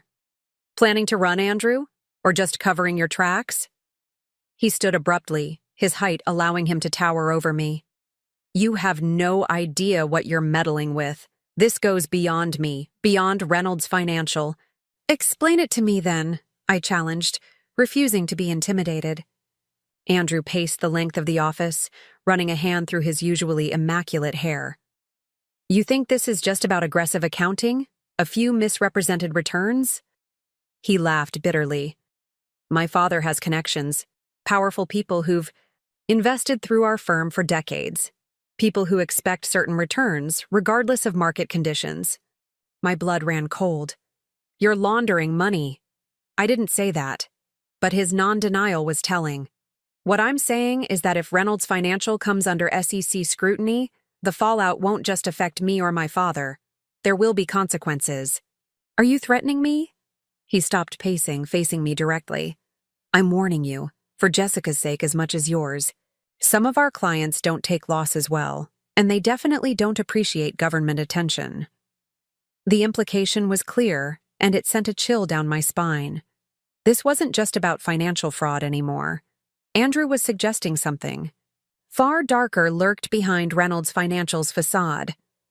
All the more reason to get Jessica away from this mess, I said. Away from you. Andrew's expression shifted, a calculating gleam replacing the panic. And if she doesn't want to leave? Jessica loves me, Eleanor, despite what you might think. Despite what happened last night. We have a life together. A life built on lies, I countered. On manipulation and deceit. On comfort and security, he corrected. I've given her everything she wants.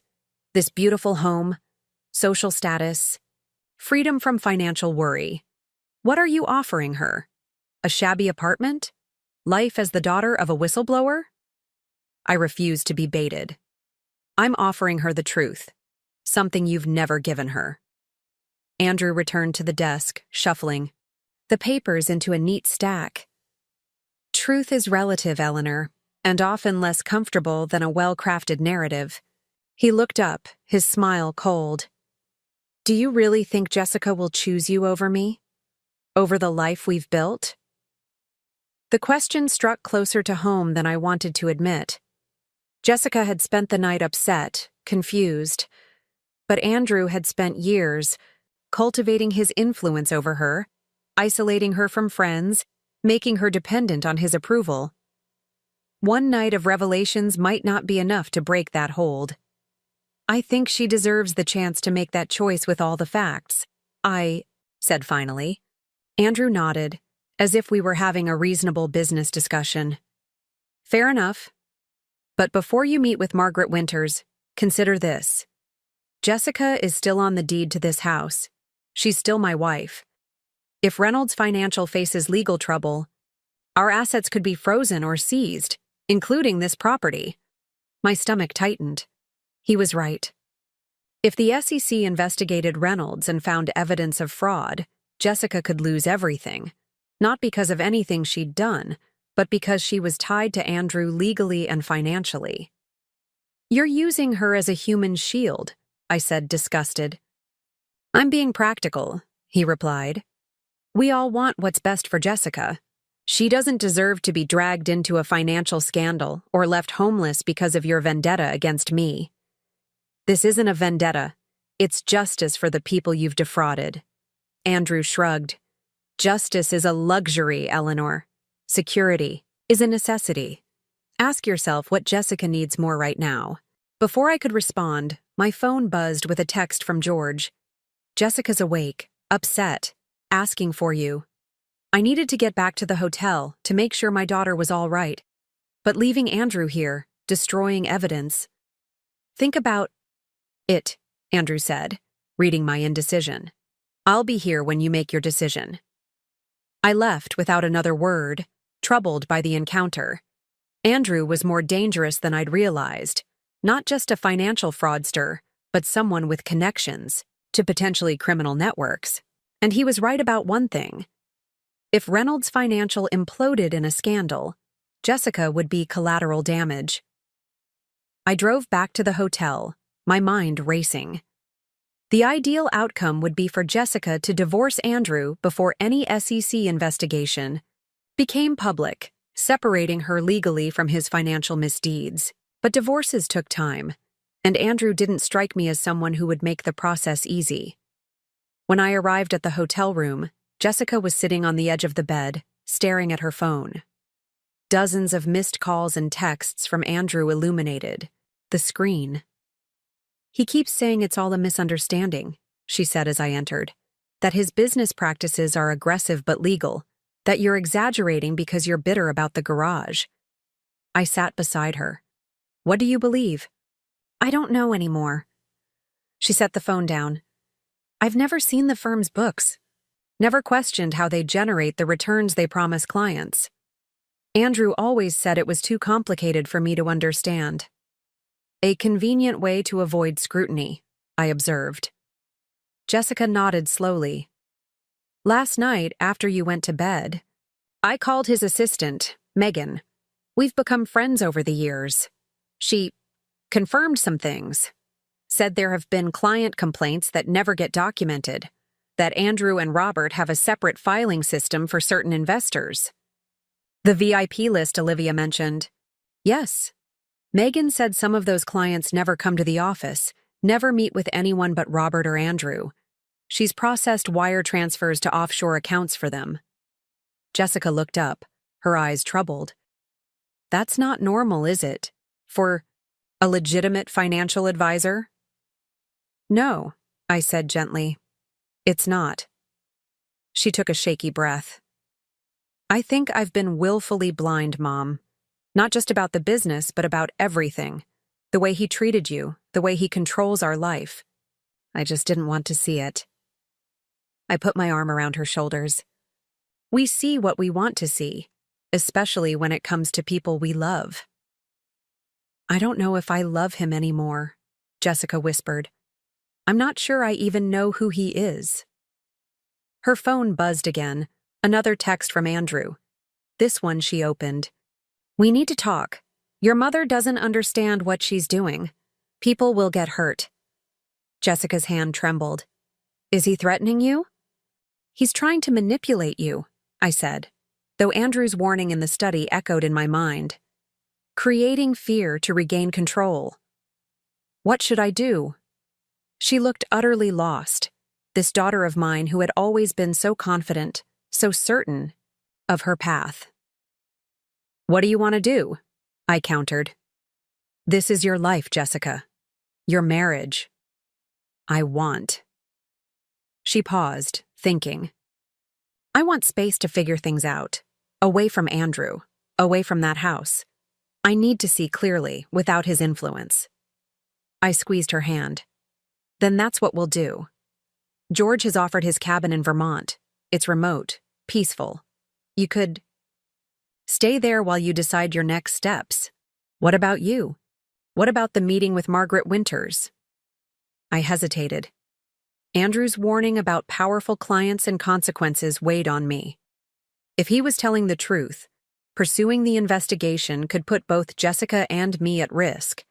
But turning a blind eye meant the fraud would continue. More victims like Margaret would lose their savings, and Andrew would face no consequences for his actions. I'll reschedule with Margaret, I decided.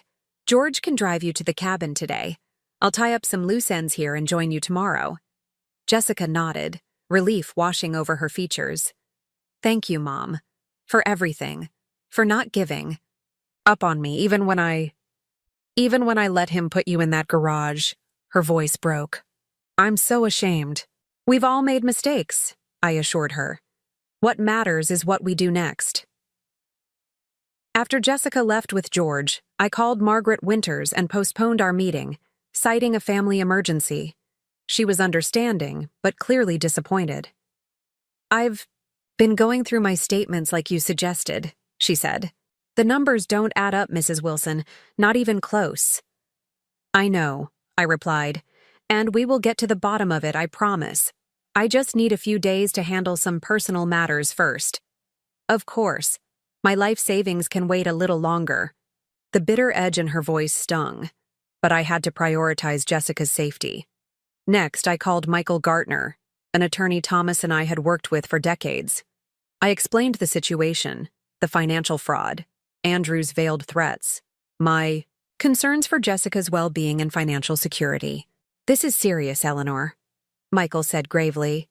If Reynolds Financial is involved in money laundering, as you suspect, the potential criminal exposure extends beyond securities fraud. And these powerful clients Andrew mentioned, I don't like the sound of that. Neither do I. What can we do to protect Jessica? First, she needs to separate herself legally from Andrew and the firm. I can start divorce proceedings immediately if she's willing. Second, we need to document everything.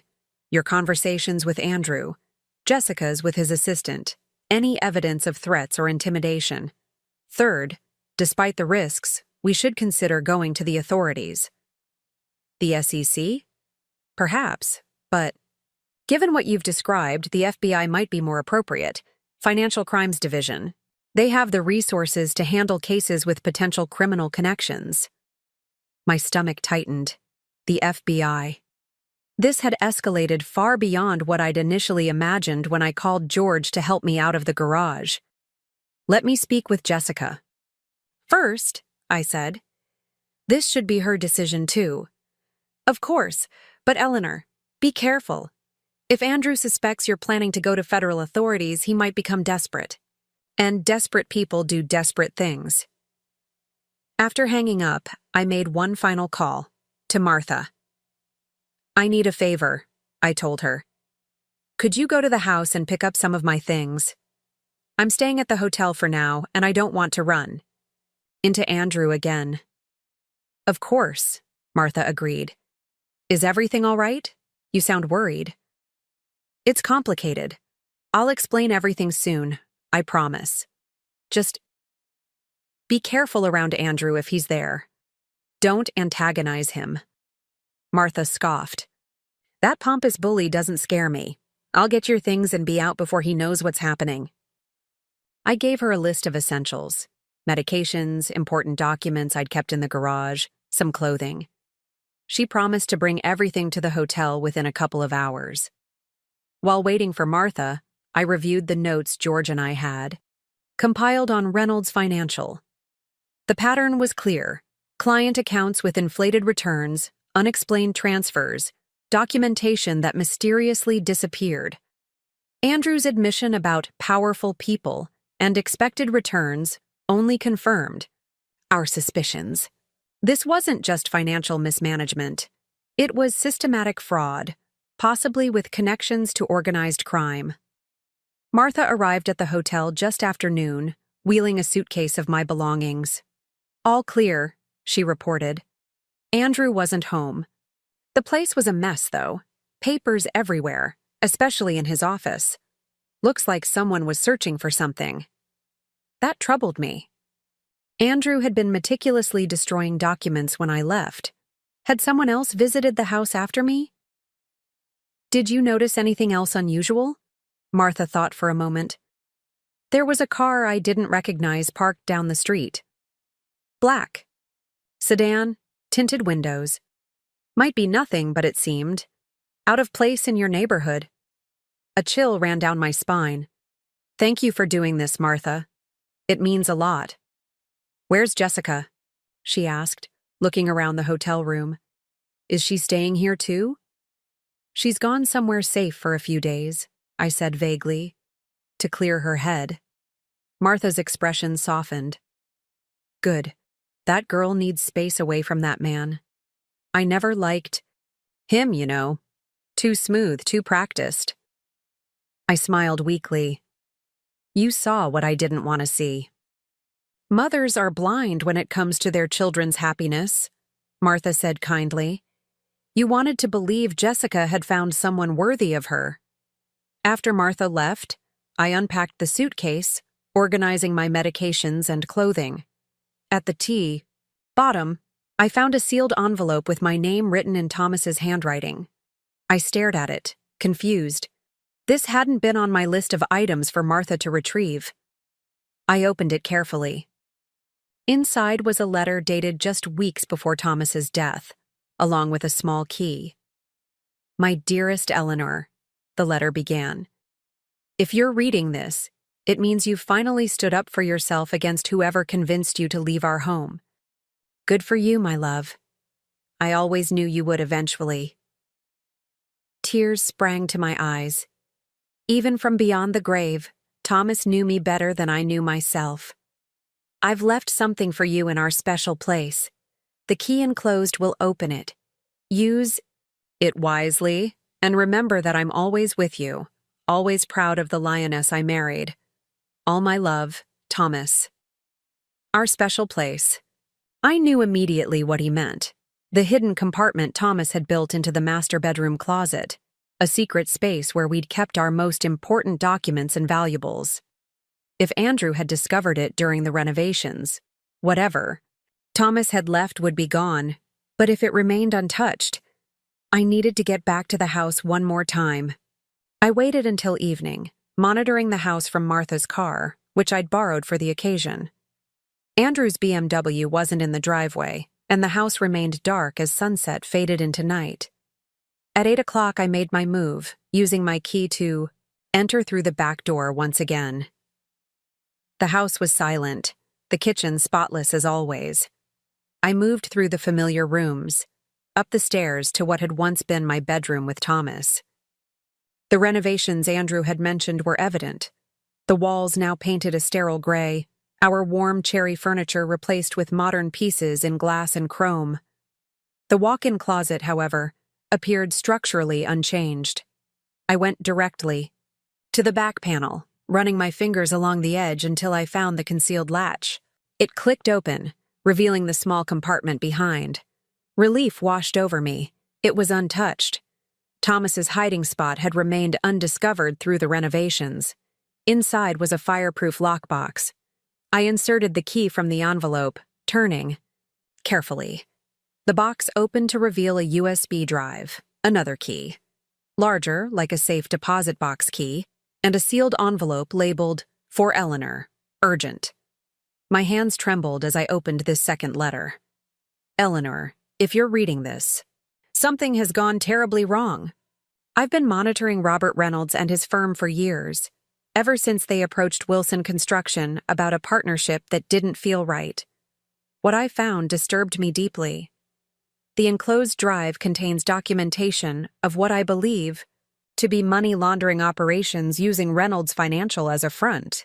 I've sent copies to trusted contacts in the FBI, but I wanted you to have this as insurance. The safe deposit key opens box number 247 at First National. Inside, you'll find additional documentation, enough to protect you and Jessica if Reynolds ever becomes a threat. Be careful, my love. These are dangerous people.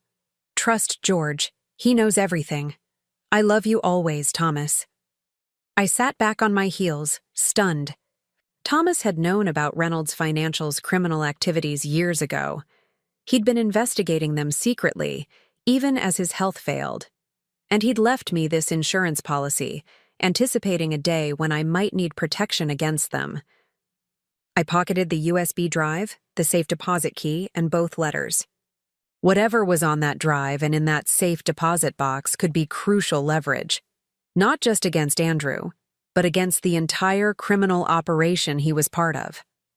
As I closed the hidden compartment and prepared to leave, I heard the unmistakable sound of the front door opening downstairs. Footsteps moved through the entry hall, too heavy to be Jessica's. Andrew had returned. I froze, listening. The footsteps paused in the living room, then continued toward the stairs. He was coming. Up! Quickly, I scanned the room for hiding places or escape routes. The bedroom had a small balcony overlooking the backyard, but jumping from that height could mean serious injury. The bathroom offered limited concealment. The closet where I stood had nowhere to hide except. I glanced up at the attic access panel in the closet ceiling. Thomas had installed a pull-down ladder for storage access years ago. If I could reach it without making noise. The footsteps reached the top of the stairs, moving down the hallway toward the master bedroom. I had seconds, not minutes. I stretched upward, fingers just brushing the pull cord for the attic ladder. Too short. I needed something to stand on. The footsteps stopped outside the bedroom door. The handle turned. In desperation, I dragged a storage ottoman from the corner of the closet, positioned it beneath the access panel, and climbed up. My fingers closed around the pull cord just as the bedroom door opened. I tugged the cord, wincing at the soft scraping sound as the ladder descended. The bedroom light flicked on, casting shadows into the closet. I scrambled up the ladder into the attic, pulling it closed behind me just as footsteps entered the closet below. Heart pounding, I lay flat on the attic floor, attempting to control my breathing. Through the thin panel, I could hear Andrew moving around the closet, opening drawers, pushing hangers aside.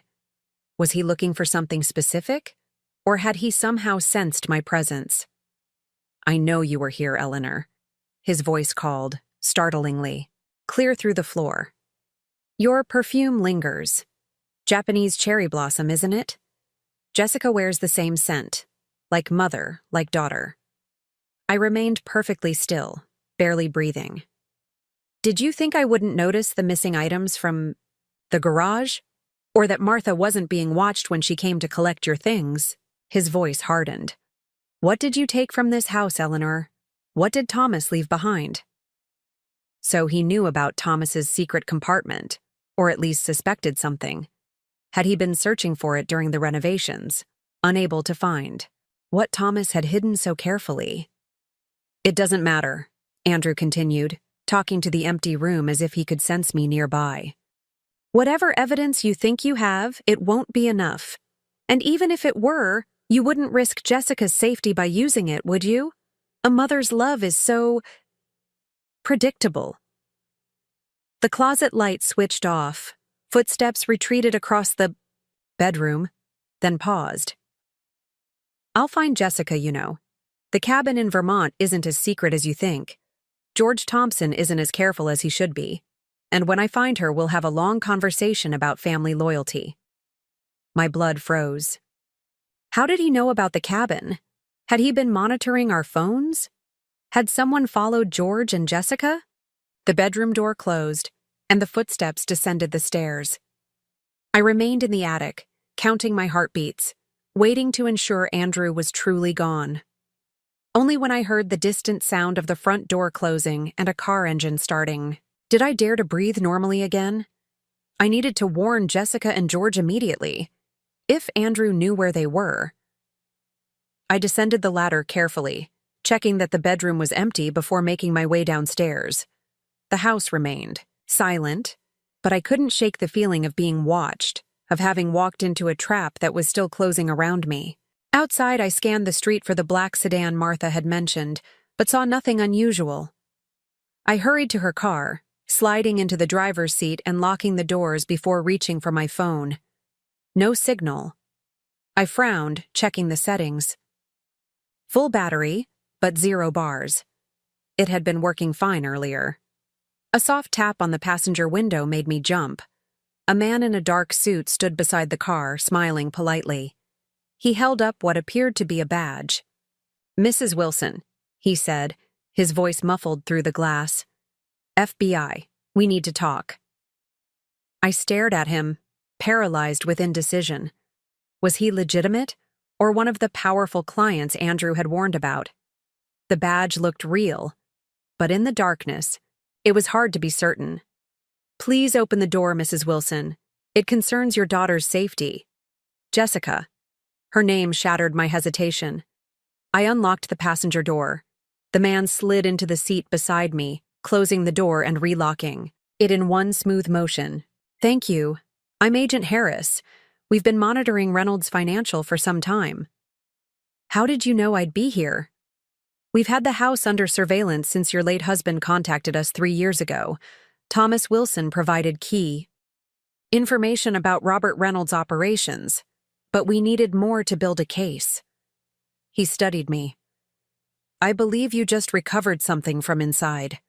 My hand went instinctively to my pocket, where the USB drive and keys rested. Thomas left. It for me? Agent Harris nodded. Your husband was a brave man. He uncovered the connection between Reynolds Financial and a money laundering operation that spanned several states. Unfortunately, his illness progressed before he could provide us with conclusive evidence. And now you think I have that evidence? We hope so. But more importantly, we need to get you to safety. Andrew Reynolds made several calls after you left the house this morning. One was to a number we've linked to individuals known for resolving problems permanently. A hitman. Andrew had called a hitman. Jessica, I gasped. My daughter is safe, Agent Harris assured me. We intercepted Mr. Thompson and Ms. Wilson before they reached the cabin. They're in protective custody now. Relief washed over me, followed immediately by dread. Protective custody? How serious is this, Agent Harris? Serious enough that we need to move you immediately. Reynolds knows you have evidence that could destroy his operation and implicate his criminal associates. You're a loose end they can't afford. I thought of Andrew's warning in the study, his calculated threats at the restaurant, his eerily confident voice as he promised to find Jessica. I'd underestimated him badly, treating him like a common financial fraudster when he was actually part of something much darker. What happens now? I asked, my voice steadier than I felt. You come with me. We get your statement, secure the evidence, and place you in the witness protection program until we've dismantled the entire operation. Witness protection, I echoed. Leave my home, my identity, everything. Agent Harris's expression softened slightly. It won't be forever, Mrs. Wilson. Just until we've made arrests and the threat is neutralized. I glanced back at the house, the home Thomas and I had built, the life we'd created, the memories embedded in every wall and floorboard. Andrew hadn't just taken my daughter, my status in the household, my dignity. Now he was taking everything else. No. Not taking. I was choosing to sacrifice these things temporarily to protect Jessica, to honor Thomas's final efforts, to see justice done. This wasn't defeat. It was strategic retreat. I need to get something from the hotel first, I said. Documents George and I collected about Reynolds Financial's client accounts. Agent Harris checked his watch. We can send someone to retrieve them. Right now, our priority is getting you to a secure location. As we drove away from the neighborhood, I watched the familiar streets recede in the side mirror. Thomas had known this might happen. He'd prepared for it, left me the tools I needed to protect myself and Jessica when the time came. My brilliant, foresighted husband, planning for contingencies even as he faced his own mortality. You okay, Mrs. Wilson? Agent Harris asked, noting my silence. Eleanor, I corrected. And yes, I'm okay. I've survived worse than Andrew Reynolds. Your husband mentioned you were formidable, he said with a slight smile. Said you were the backbone of everything he built. He exaggerated, I replied, though the compliment warmed me. But I am resilient. As we merged onto the highway, heading toward an uncertain future, I thought of Jessica, safely in protective custody. Of George, who had come when I called, no questions asked. Of Thomas, whose love and foresight protected me even now. I wasn't alone in this fight. I never had been. Andrew had underestimated me from the beginning, seeing only an aging widow, a garage-dwelling burden, a woman past her prime and usefulness. His blindness had been his weakness, and now it would be his downfall. Eleanor Wilson might be entering witness protection tonight, leaving behind the home she had built and the life she had known. But she was taking with her something Andrew could never touch or tarnish: her dignity, her strength, and the evidence that would ensure justice was finally served. 18 months can change everything.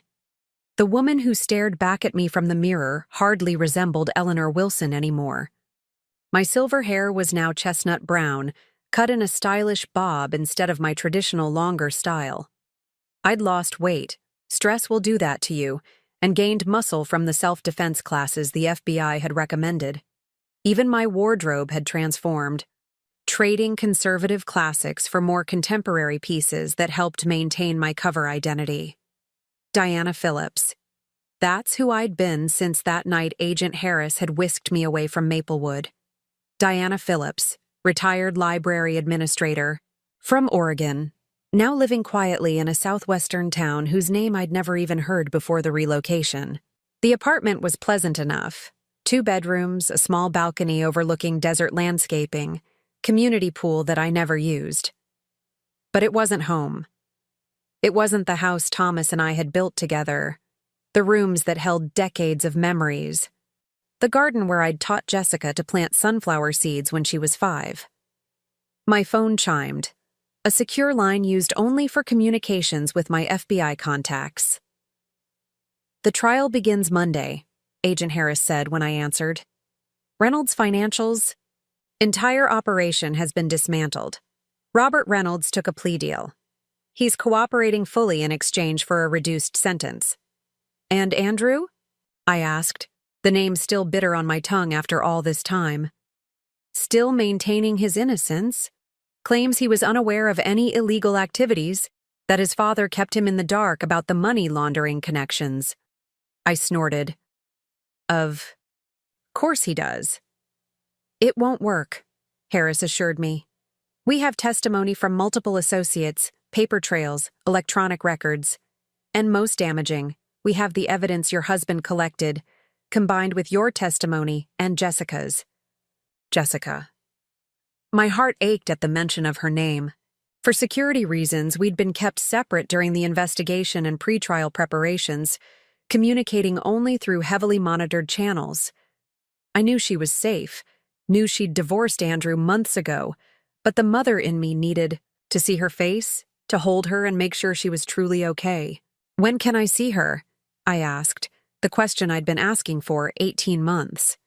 This time, Harris's answer was different. "Monday. You'll both be brought to the courthouse under protection. After you testify, we'll reevaluate the threat level. But if all goes as expected, your witness protection restrictions could be lifted within weeks." Weeks. After a year and a half of exile, of a life paused and held in suspended animation, I could finally reclaim myself. Eleanor Wilson could reemerge from the shadow of Diana Phillips. "What about the house?" I asked. It was another frequent question of mine, one that usually received vague answers about asset freezes and legal complications. "Released from federal hold last month," Harris replied. "It's yours again, or rather Jessica's, since the deed is still in her name. But given the circumstances, I imagine she'd be happy to sign it back to you." Tears pricked at my eyes. "And George? Martha? Are they still?" "Both fine. Mr. Thompson has been a valuable consultant throughout our investigation.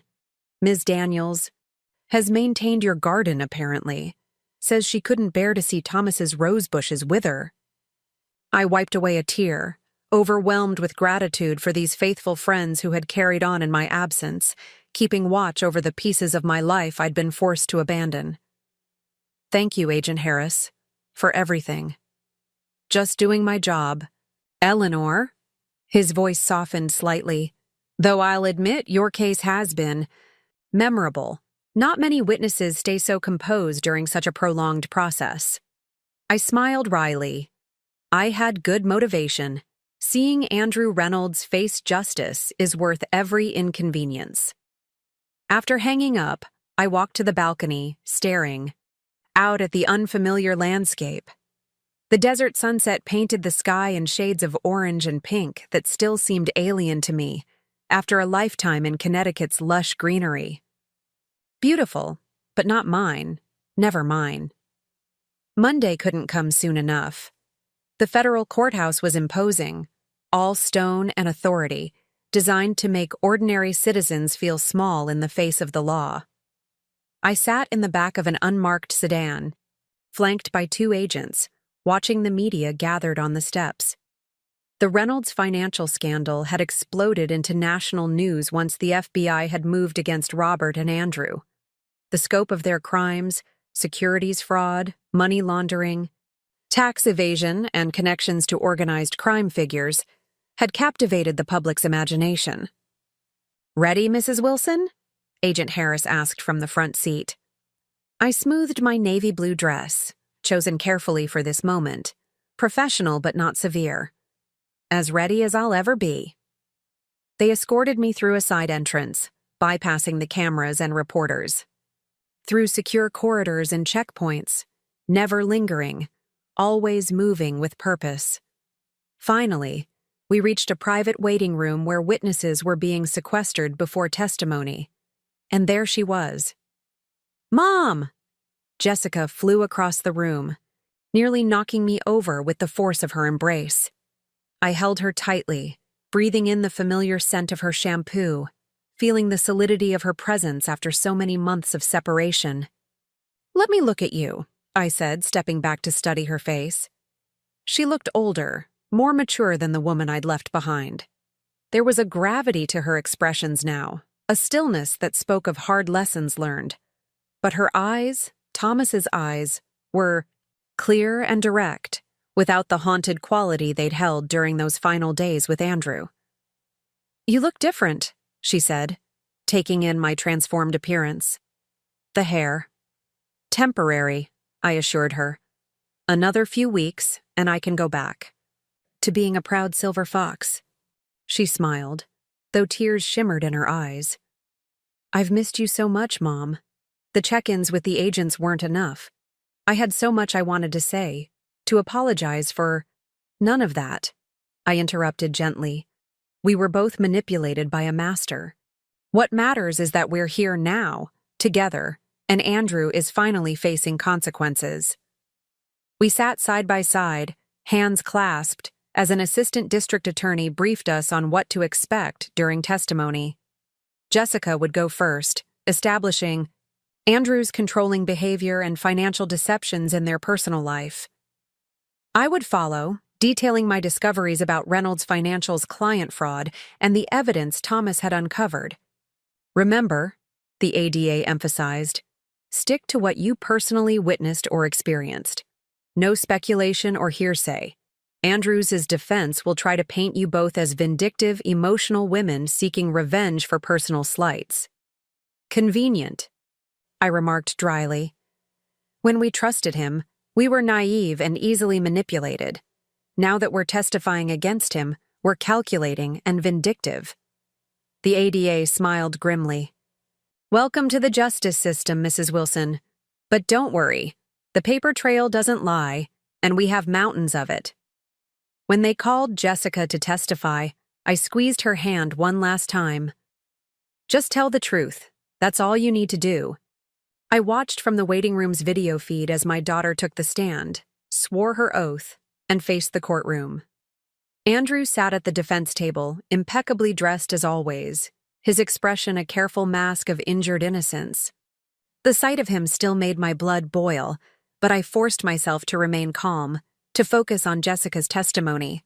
She was magnificent, clear, composed, specific in her recollections. She detailed how Andrew had isolated her from friends, controlled their finances, and reacted with escalating anger when challenged.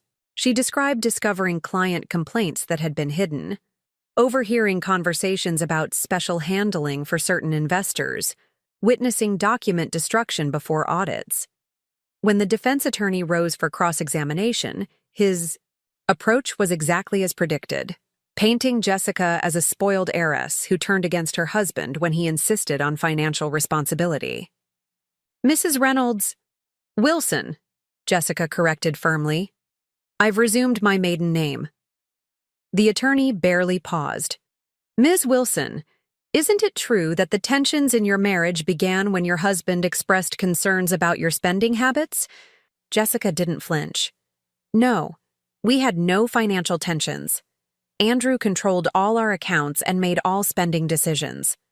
My allowance was deposited monthly and monitored carefully. And that monitoring upset you? Being treated like a child upset me, Jessica replied calmly. Discovering my husband was engaging in financial fraud upset me. Watching him relegate my mother to a garage while renovating the home she built upset me. The defense attorney switched tactics, trying to suggest Jessica had been complicit in any financial irregularities, given her role as Andrew's wife. She deflected each insinuation skillfully, neither defensive nor aggressive, simply matter of fact. By the time Jessica stepped down, the defense attorney looked frustrated, and Andrew's confident facade had developed cracks. I felt a surge of pride for my daughter, and a renewed determination to be equally effective in my own testimony. When my turn came, I walked into the courtroom with my head high. Andrew's eyes narrowed as he took in my transformed appearance, a flash of genuine surprise breaking through his controlled expression. Good. Let him be off balance. I recounted finding myself relegated to the garage, discovering Andrew's affair with his colleague, and uncovering the financial irregularities at Reynolds Financial. I detailed the meeting with Olivia Chen, the concerns about Margaret Winter's account, and ultimately finding Thomas's hidden evidence about the firm's criminal connections. Mrs. Wilson, the prosecutor asked, what did your late husband's documentation reveal about Reynolds Financial?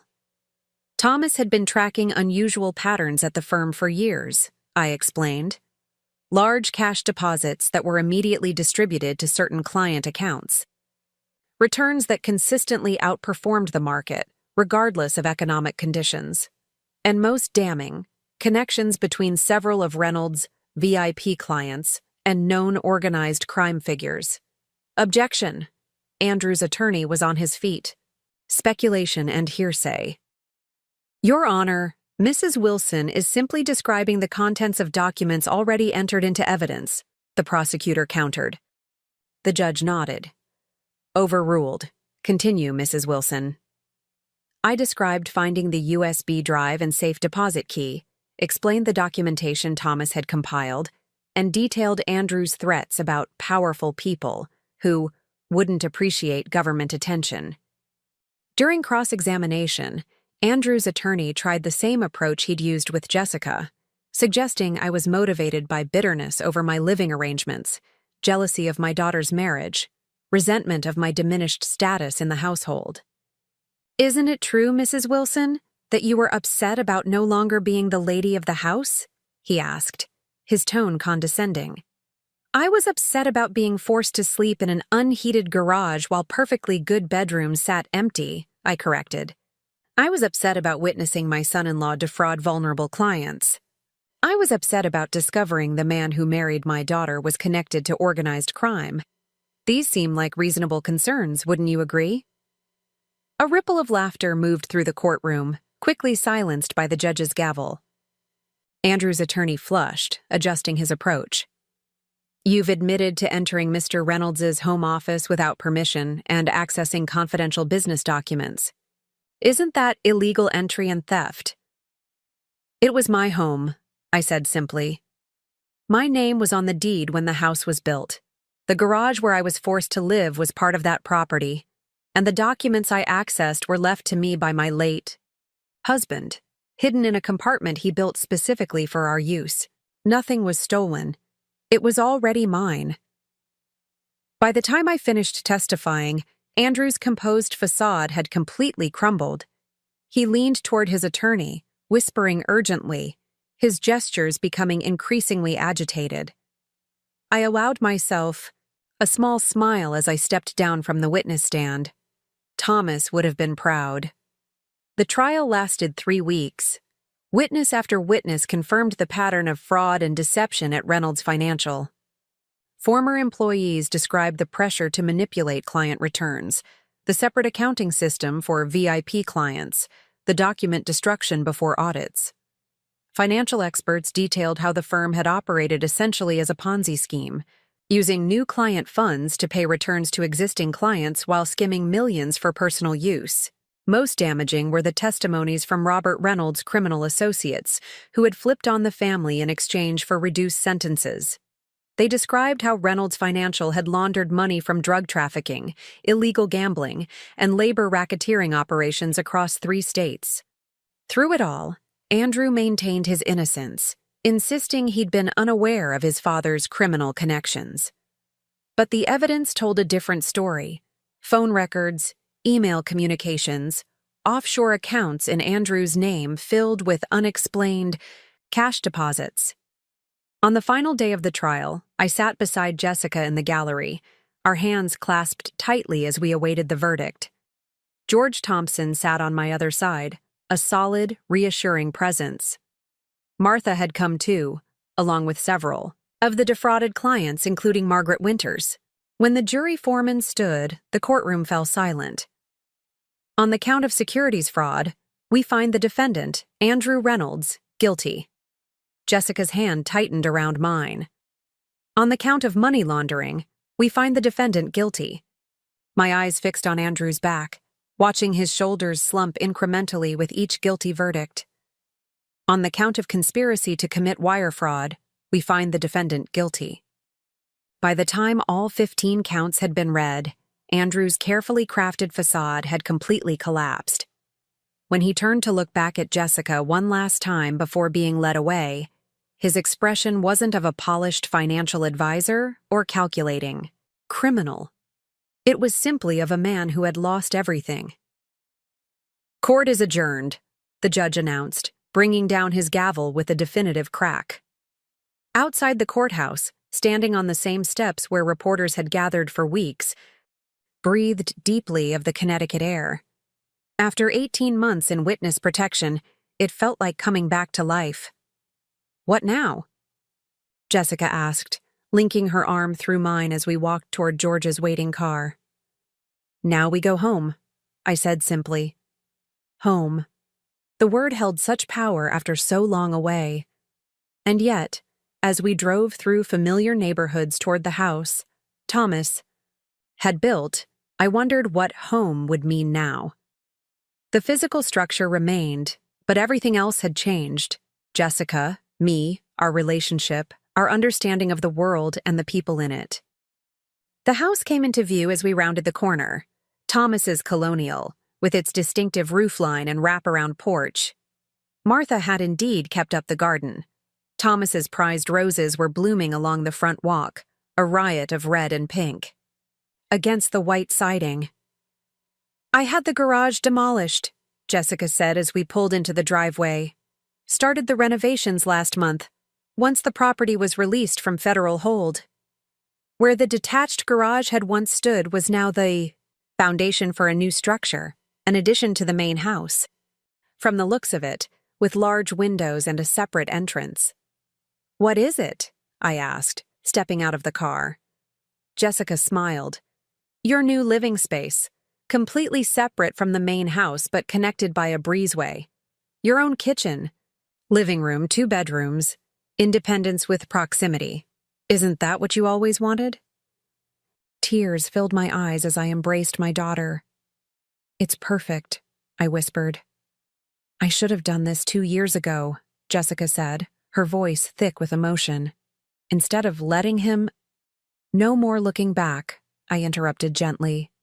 "We've both learned our lessons. Now we move forward."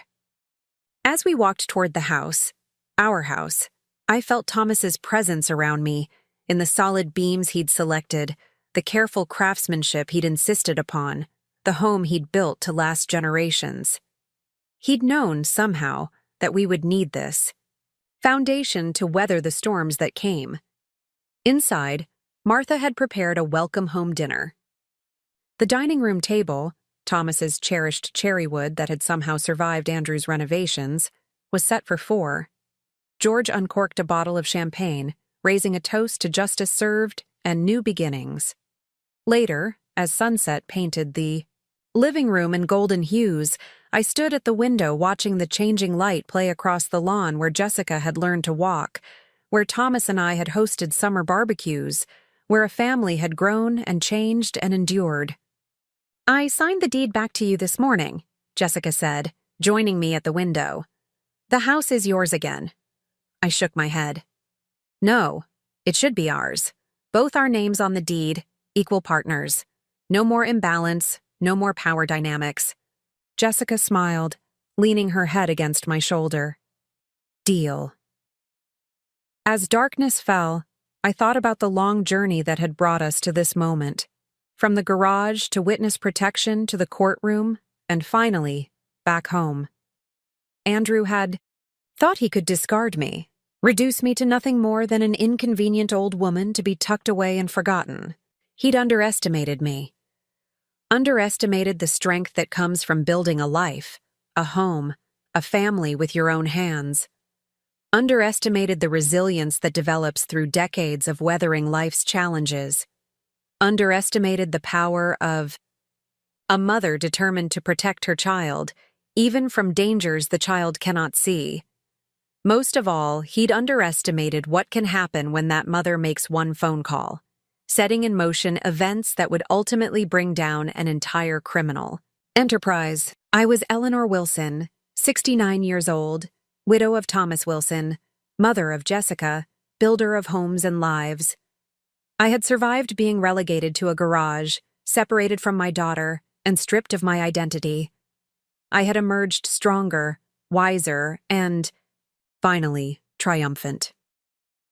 As Martha and George prepared to leave for the evening, Jessica touched my arm. "Stay here tonight? Your suite isn't quite finished, but your old bedroom is ready.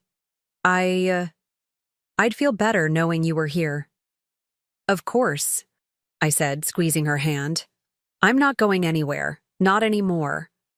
Later, lying in the bedroom where Thomas and I had spent so many years, I felt a sense of completion, of coming full circle. Andrew was gone, facing decades in federal prison.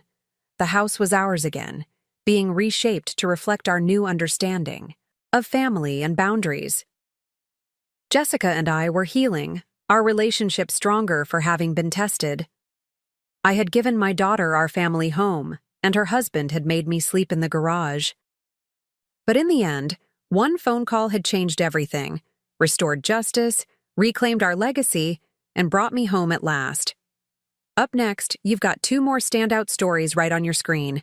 If this one hit the mark, you won't want to pass these up. Just click and check them out.